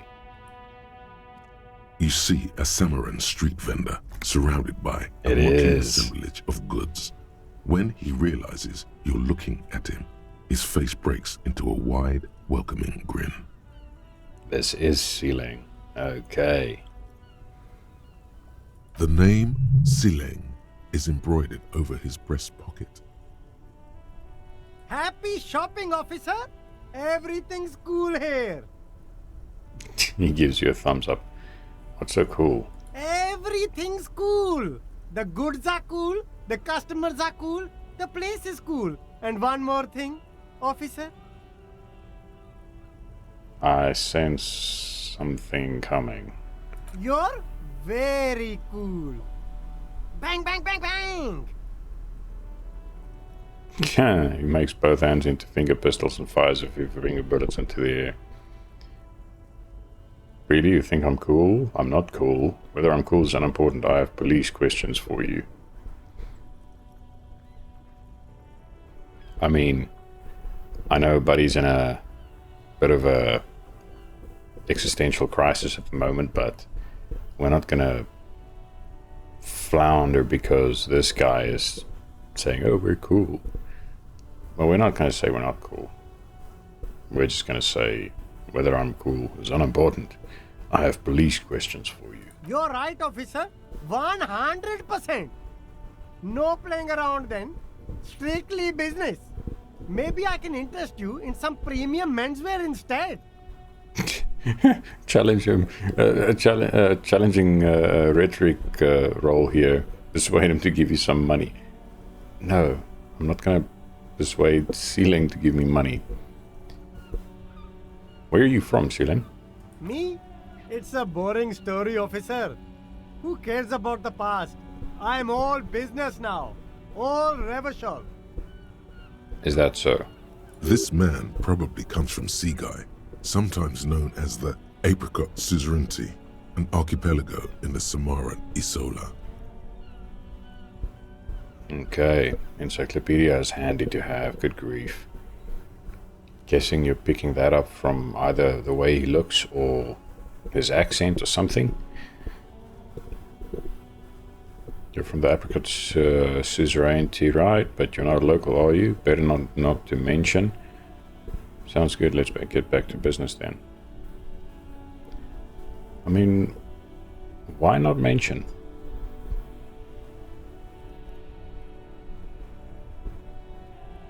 Apricot Suzerainty, not archipelago on the Samaran Isola. You're from the Apricot Suzerainty, right? Apricot Suzerainty calls to mind an era when the Seaguy archipelago was colonized by Revachol. It's a bit of a slur, in other words. Oh, it's a bit of a slur. Sorry, I didn't mean to say that. I meant to say that you're from Seaguy. Very cool. I admire your awareness of our intertwined histories. It's super nice of you to apologize for colonialism, but the Apricot Suzerainty is a shithole. That's why I left. He's not offended. Right, but isn't it only a shithole because of Revachol? You're welcome. I do try to be supportive for other people and cultures, and I don't know why I'm talking about this. It's some kind of mind reaction. Point to your head. You're welcome. I do try to be supportive of other peoples and cultures. That's so cool, officer. Speaking of, why not support an independent local entrepreneur by buying some pens and glasses? I already bought something from you, if I'm not mistaken. So, Sealing, what's your stance on drugs? Drugs? I don't go in for that, officer. Drugs ruin lives. For a moment, he's unsure how to respond. Interesting. Unless you're into drugs, of course. In which case, drugs are excellent. Mwah! Tasty, tasty drugs. Okay, talk about a chameleon. So this guy just, he's a trader. He trades in whatever his clientele wants. I'm super into drugs. I actually don't like drugs. Proceed. We're looking for a lorry driver who is transporting drugs out of the harbor. He or she is in this traffic jam. That's so cool. You investigating the local drug trade like some cool narc? But I am not a lorry driver. I am just a street vendor. I don't know anything about that. Is that so? A blatant lie, sire. Yet he tells it with such conviction. We'd believe him if we didn't know better. But you are a lorryman. Another driver has identified you and your lorry. Who said that? It's the fat racist, right? I bet it's him. He has an agenda against me because I'm an immigrant who works harder than he does. He's a hater. I mean, he's not wrong. So you admit you're a lorry driver? No, I just said I work harder and he's an asshole. He stops to think. Okay, maybe I'm a lorry driver too. A little. But that's not the most important thing about me. That's my day job. This is my dream. He spreads his arms.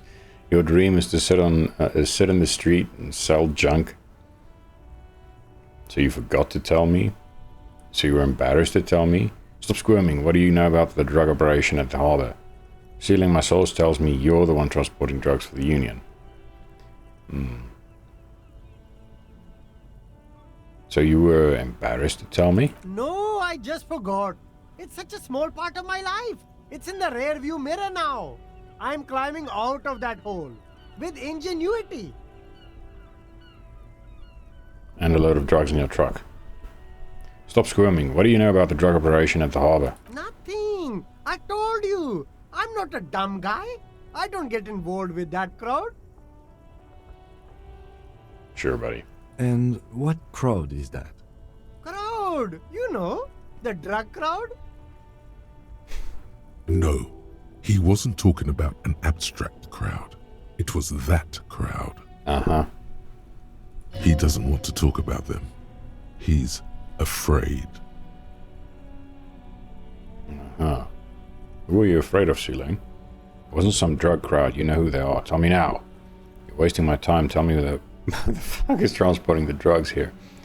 Okay, if you don't know, then I'll tell your employer you've been selling his stuff. Jeez. Who are you afraid of, Sealing? Look, there's bad people doing bad things here. That's all I know. Please don't get me into this mess. I've spent 15 years working my way up. Okay. Here we go. There's a tiny bit of truth on the table. Zoom in on it.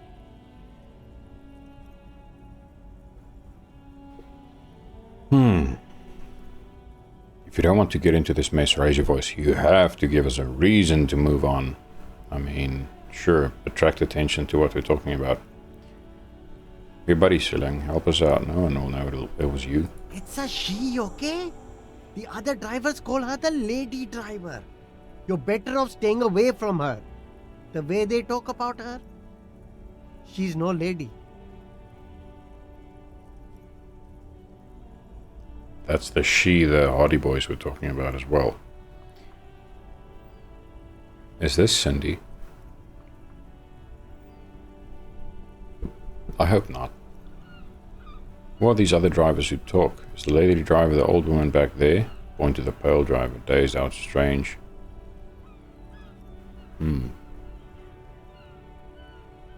Is the lady driver the old woman back there? I don't know. Maybe. If she is, I haven't gone near her. I don't get involved. I told you. It could be. She was strange.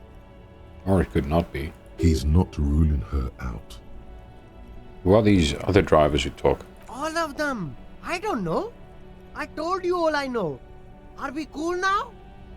I really want us to be cool now. He's so uncomfortable. Who exactly is talking about this lady driver of yours? The racist or the other one with the tattoos? Points north. All of them. Even the ones who've left. I don't hang out with them. I don't remember who has tattoos. Okay, we're cool now. All right. I scored. Let's cap this off with a purchase. You can walk away from here with funky sunglasses, detectives. Both of you. You deserve it. I think Kim's fine the way he is. I don't think he's going to buy sunglasses. I'll look around, thanks. Okay, interesting. So there is definitely a woman involved. Huh. Was that the woman who bought my gun from the pawn shop though? Let's ask our buddy here at the phone truck what he knows about the woman driver. Now it's turning into a kind of a snow limbo, man. What's on your mind? Snow limbo. I heard one of the drivers is a woman, but I don't think she's here. Do you know this lady driver? I don't want to talk about that. He shifts around, suddenly uncomfortable, and looks away. Why, do you know something? What is it? I don't mean to pry, but I need your help. Looks like she may be involved in the drug trafficking. Let's change the subject then. I don't mean to pry, but I need your help. Looks like she may be involved in drug trafficking. Man, I was hoping she'd catch a break. All I can say is, she isn't around here anymore. She isn't some mastermind evildoer. And I don't know where she is. Who is she to you? A friend? An acquaintance. I don't know. She was the only person in this damn jam I could talk to. She's someone I don't want to rat out to the law, okay? So he's obviously not going to tell us what she looks like. A youngish woman. Gruff, but in a cool way. That sounds like Cindy. What color hair? Blue and violet. Dyed. It was violet when she got here. Blue before she went. Then she may have dyed it again. Mm-hmm. Who is this person? What's her name? Thank God I don't know. People here call her the lady driver. She kept her name a secret. From me too. Now I see why. Again, not a lie as far as you can tell. When did she leave? Damn, I don't want to... Please just let it go. Whatever she did, it can't be that bad. She's not a bad person. I know that much.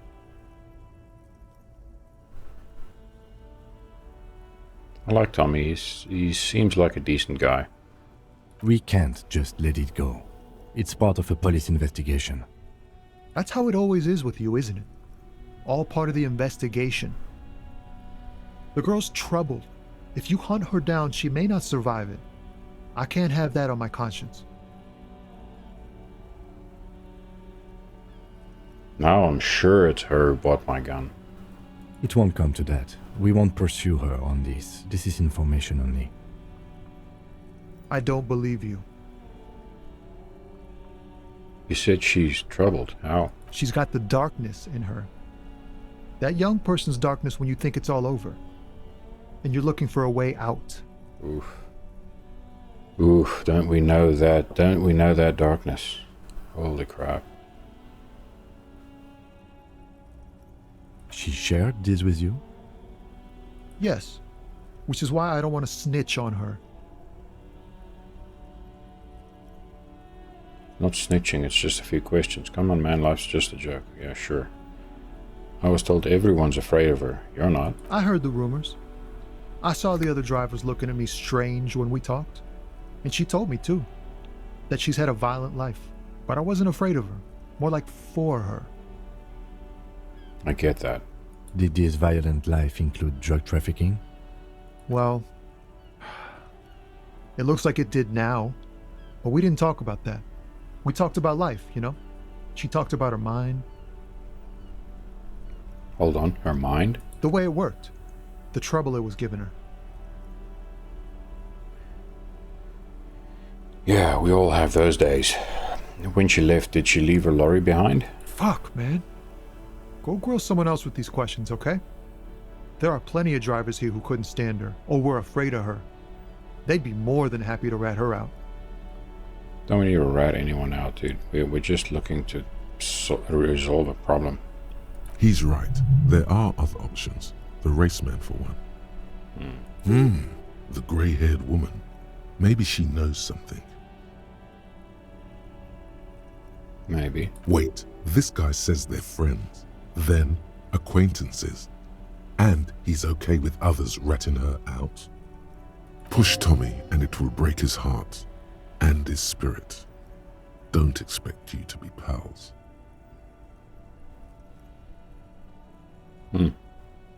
Push Tommy and it'll break his heart and his spirit. Don't expect you to be pals.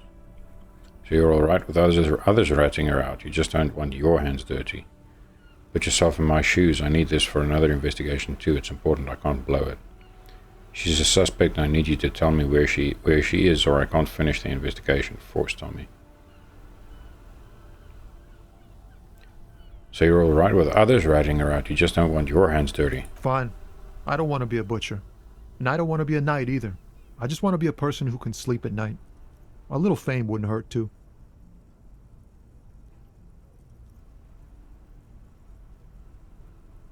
Don't want to be a knight either. Just want to be a person who can sleep at night. A little fame wouldn't hurt too.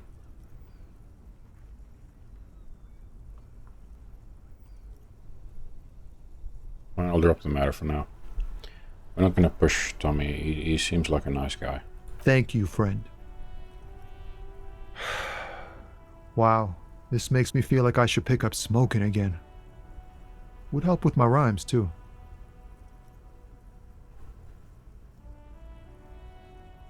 I mean, let's try it. Ease into it. Don't go too far. This seems like a personal matter. My man, I want to know about your soul. Jeez.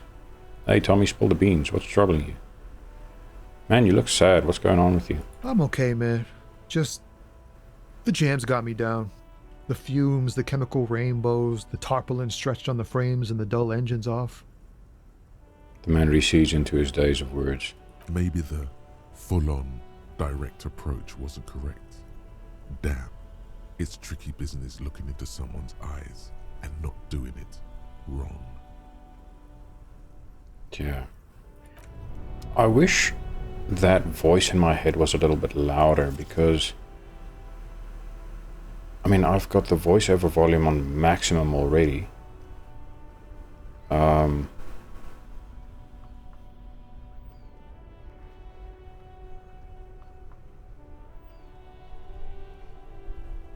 And it doesn't have a separate volume slider. It's just music volume, environment volume, weather volume, UI volume, voiceover volume.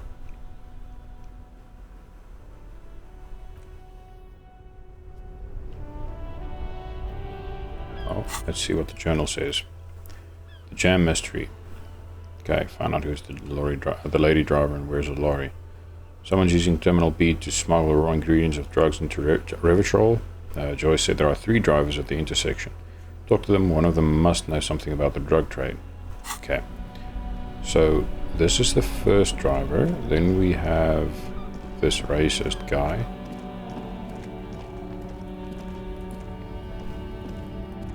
Looking for something?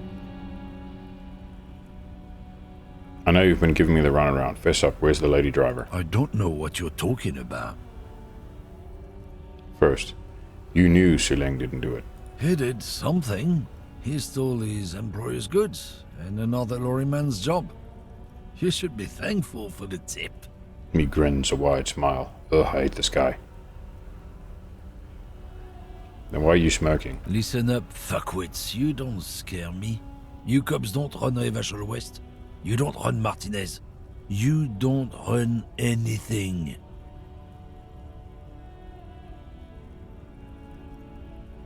Tch.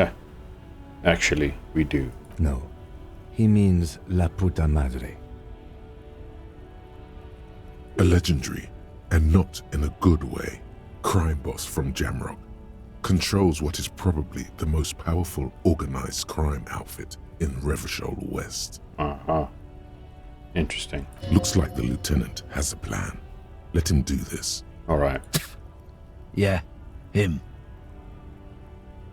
For a moment, the lorryman is silent, then he spits on the pavement. Okay. Okay, cross your arms and nod. We're gonna let Kim handle this. Then I presume you are familiar with his peonies. Yeah, they're his little bitches. He's got them all over the unions. Kim's good. Not just the unions. He has peonies everywhere. Some say he even has them in the RCM. Dirty fucking peonies who'd do anything for him. Multi-ethnic drug addicts. Mm-hmm. The lieutenant adopts a rodentine quality. Be cool, sire. He's getting into this. Kim is good, man. Okay, we're gonna say nothing. You're not peonies. You wouldn't be investigating a drug thing if you were. Uh-huh. No, of course not. We are not peonies. But if we were, and one of Madre's drivers were to be stealing from him, then it's a good peony's job to find out who that is. Mm-hmm. He's surprisingly good at this. Not bad at all. Look at him lurching. It's not a hard job. It won't take a long time. It won't make Padre Madre angry. But a stupid fucking racist is standing in the way, protecting this fucking thief. Oh. Kim is full on in a role now. I'm not scared of you or the mob. I'm under the protection of the Lorrymen and Carters Guild. Are you now? You've seen the corpse in the yard, yes? You took a peek. I know you did. Does it look like his friends protected him? Nah, you wouldn't just leave him out there if you... He tries to light a fresh cigarette, but his hands are shaking now. The sentence simply ends. Oh, Kim's got him shaking. The lieutenant turns and gives you a barely perceptible nod. My turn. I've softened him up as best I could. Now it's on you to finish the job.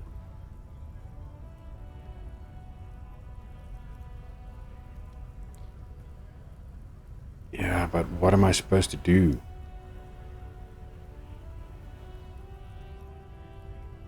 I mean, I'm getting a +2 from Kim's bluff and saw you snooping cabin. Oh. What was that argument all about? It's about biological determinism, natural law, the sorting of the races.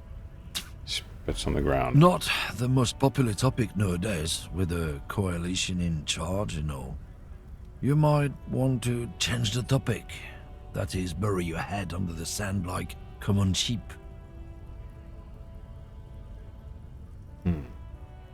Good, someone has to be the unpopular guy, so you're just a racist, makes sense.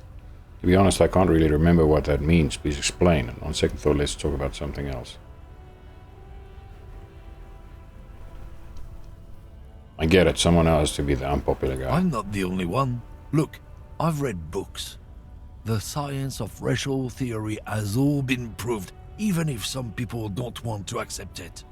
Okay. People who've studied these things say that you and me are superior by design. So, naturally, we Occidentals should be in charge. Obviously, you can see the merits in that. Okay, what else have you thought up? So, lately we Occidentals have experienced an unfortunate downturn when members of the superior race cease to believe in their innate superiority. They stop competing for resources. Okay, and? This concerns you, policeman, so you better be vigilant. The damn kips are showing up good lately. Same with the mosquitoes. and the other intruder species too. They're on the precipice of cultural victory. I don't like the attitude he has towards my partner. Cultural victory? What is this then?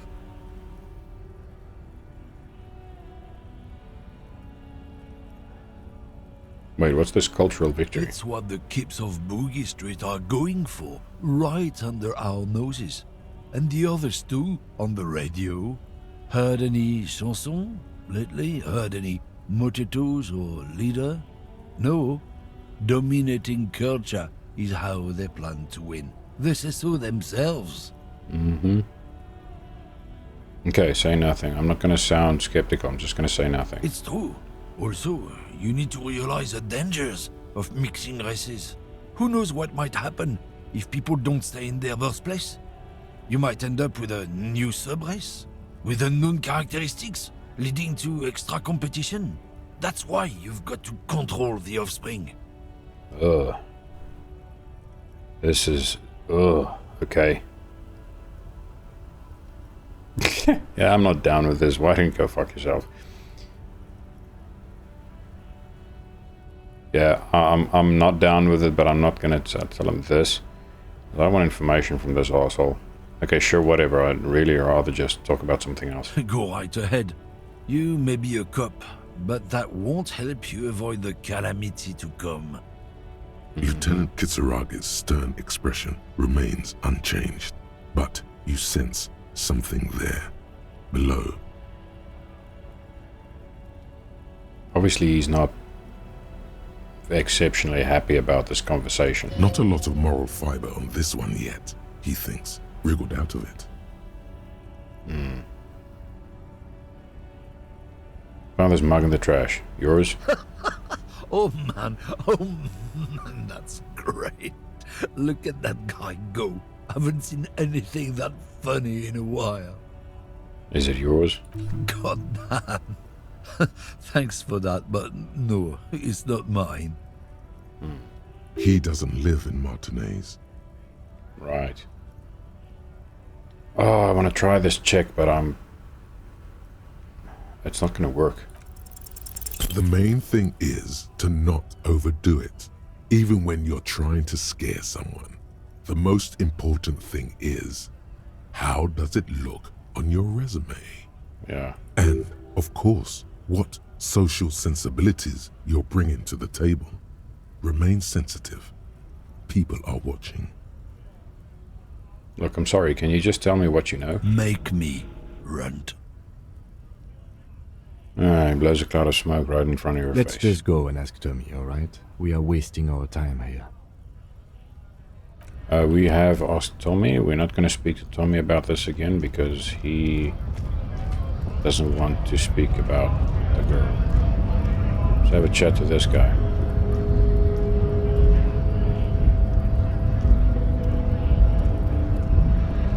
Hola, Wandering Man.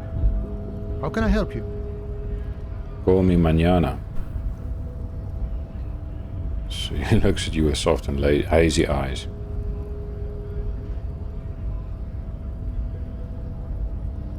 Okay. Good talking to you, gotta run. He's not a lorry driver. Who's the third lorry driver? Is it the old lady?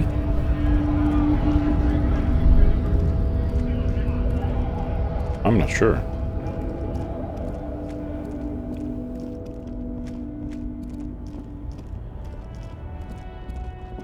Maybe? The woman still has her eyes fixed on the photograph in her hands. In the background, the radio plays. Yeah, I don't know. I mean, I don't want to be a jerk, but it could be an act. If you want her attention, you may need to be more forceful. Where am I? Who are you? Like a magician recalling a subject from hypnosis, you've jolted her back to reality. Okay. Interesting. The smile on her face has disappeared, replaced by the wary aspect of a cornered beast. Are you alright, ma'am? You were out. Never mind. I remember now. I'm still stuck in that traffic jam in the 50s. When else would you be then? Back in Mecca, during the time of the revolution. The sidewalks and cafes are filled with the young people. I was on my way to see a new Boyadero picture starring Gabriel Buenguerro. Until you came along, that is. The look she gives you is accusatory.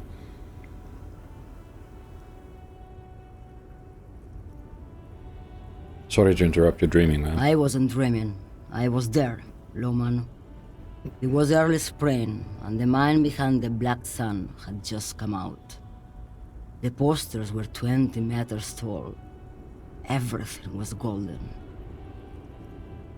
Her eyes narrow and she appears to take your measure. While you, people, were tearing each other apart over your petty little revolution, in Methk, it was a golden age. Okay. The Republic of Mesk is a massive confederation on the Isola of Muindi, the world's largest state by territory. It's a petrostate, a constitutional monarchy, and, as of recently, an outcast due to its tilt to the far right. Okay. Who's Gabriel Buenguerro? This is Gabriel Buenguerro. Buenguerro. She shows you the photograph in the lavish amber frame. Take a look. A strikingly handsome man looks straight at you, his head crowned with a wide brim hat. His hair is dark as an oil slick, and his jaw the most perfectly chiseled thing you've ever seen. Okay. This man's got a hold over her. Even 50 years later, you can feel it. He was the biggest star of his day. Girls used to faint in the aisles of cinema whenever he came on the screen. And schoolboys used to memorize all of his lines. She leans back, savoring the world she's conjured up. In all likelihood, it's a world that's only ever existed in her mind. Interesting. So I take it when you were in Mesk when you were young? Someone was. She nods as though her meaning were perfectly clear. Someone? Are these not your memories? They are someone's memories, boy. What difference does it make if it's me or not? Wow, okay. They're beautiful. That is all that matters. Beautiful and true. And they will win. They're coming for this, you know? All of this. Okay. She seems to derive some bitter pleasure from this strange thought, as if the past will one day wipe the present away, like a tidal wave approaching. Yeah, that's delusional. Right, I have some other questions for you. Please, questions. Why not, Harife? It's not like I have anything better to do in this hellhole. She settles back against the railing of a motor lorry. Behind her, mountains of memorabilia, photos and knickknacks line the dashboard. There's something off about this woman. Tell her to show you the soles of her boots. Maybe she was at the hanging somehow. What are you hauling? Diamonds. Diamonds, really? Of course not. But wouldn't it be marvelous if I was? Okay, but what are you really hauling? Whatever stupid things they put in the lorry, I imagine. So you don't know what you're hauling in your own lorry? I quit concerning myself with that a long time ago. Besides, I don't drive the lorry for the cargo, if you know what I mean. I guess that makes sense, minding your own business. Of course it does. What did you expect? Alright, are you the lady driver? No, because she's too old. Tommy said she's a youngish woman, so...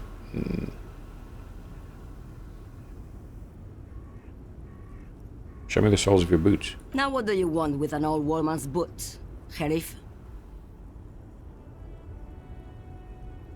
Please help me out here, it's important. Please? I think you should let me get back to Gabriel Buenguerro. You are not Gabriel. Gabriel doesn't say please. Tch. She's wearing sturdy worker's boots made of black leather. Buckles run across. The sole is also made of leather. Now the other one, please. Just before Gabriel, it was the coronation of Franco Negro. Now, there was a real man. There's no aberration in the pattern you can see. She puts her foot down. Okay. Moreover, the boots were size 37. Tiny. There are too many discrepancies in all this. Another discrepancy, although not boot-related, is the coronation of His Innocence Franco Negro, which happened 500 years ago. Wait, what do you mean it was the coronation of Franco Negro? It was. And then it was no more. And I was no longer holding my father's hand. He was no longer descending the stairs in Ryle. The crowd had gone silent. Strange. Perhaps it was another Herife who came and woke me up, looking at my boots, asking questions. Or perhaps it was one of the others in this carnival. I don't remember. Huh. As she says carnival, she gestures to the empty square with the statue and the machines. Turn to Kim. She's not the odd soul. These are not the boots that made the prince. I could have told you that from just looking at them. The size is 37. Yeah. The feet of a little girl, they fit well on the pedals. Yeah. Alright, are you the lady driver? The lady driver? You just call me a lady, Herife. She clearly doesn't think she's a lady. Don't repeat it. I was told of a woman driver. You're the only one here. I'm not that either, Herife. I've gone too far from it all to remember what was between my legs. It doesn't work like that on the long haul. So you're not the driver everyone is terrified of? I'm only terrifying to small children and to those who used to know me. Yeah, it's not her. Believe me.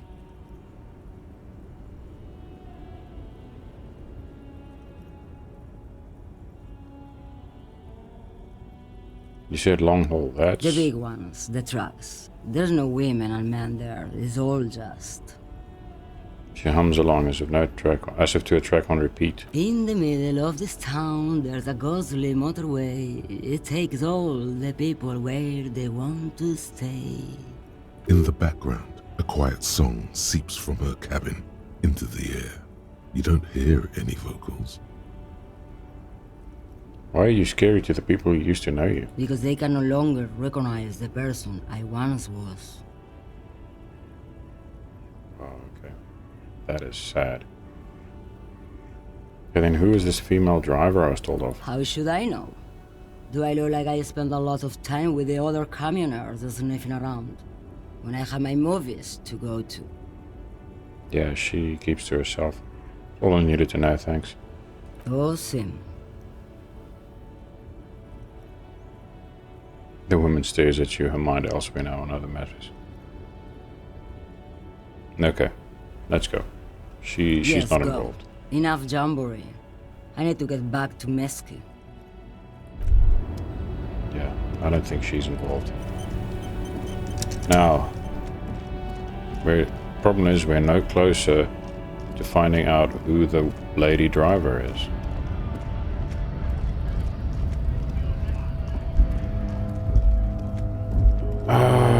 What are we gonna do? What are we gonna do? What are we gonna do?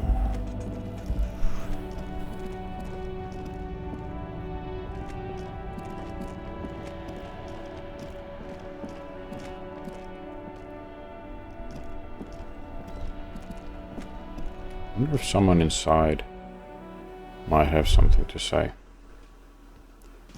Where is our old lady with the wheelchair? Oh, hello, dear. There you are again. Okay, she's got nothing new to say. God. Can I help you?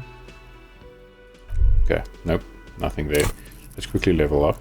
I think what I want to do is...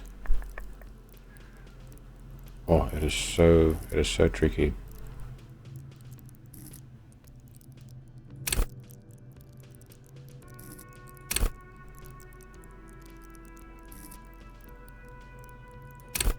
Half-Light.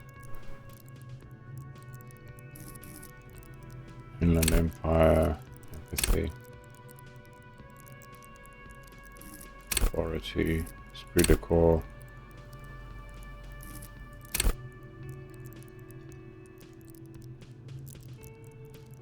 Oh.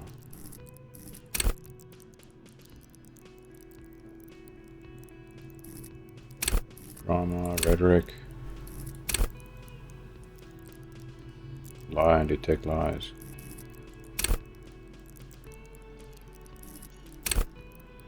Hold yourself together, keep your morale up.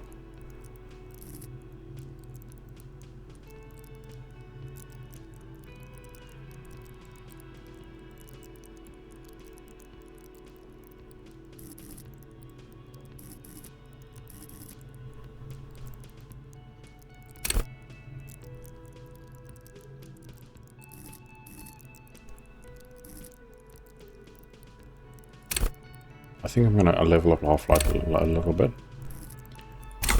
Now, there's another thing that someone told me in a comment, which I'm very grateful for. What is on the map now that's new? Oof. So,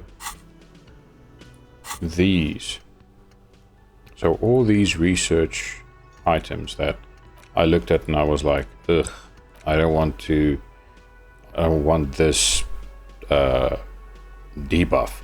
That's only while the research is active. So I'm gonna do this.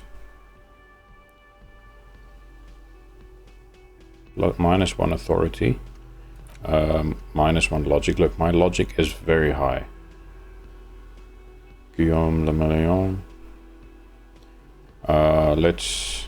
Let's internalize this one. It's 4 hours 30 minutes, so that should give us some time.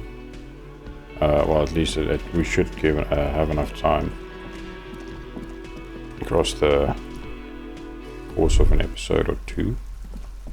Those research just takes a very long time.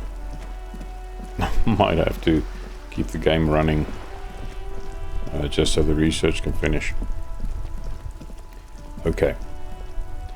What I think I'm going to do, because we've spoken to a lot of people, we've gathered a lot of information, but we still don't know who the lorry driver is. Or the lady driver, I should say. I'm going to call it here for this episode, and then we will pick it up next time and carry on with our pursuit of the lady driver and try to figure out how we can get that corpse down from the tree, because I still don't know. But yeah, thanks for watching, thanks for being here, and hope to see you again in the next one. Take care.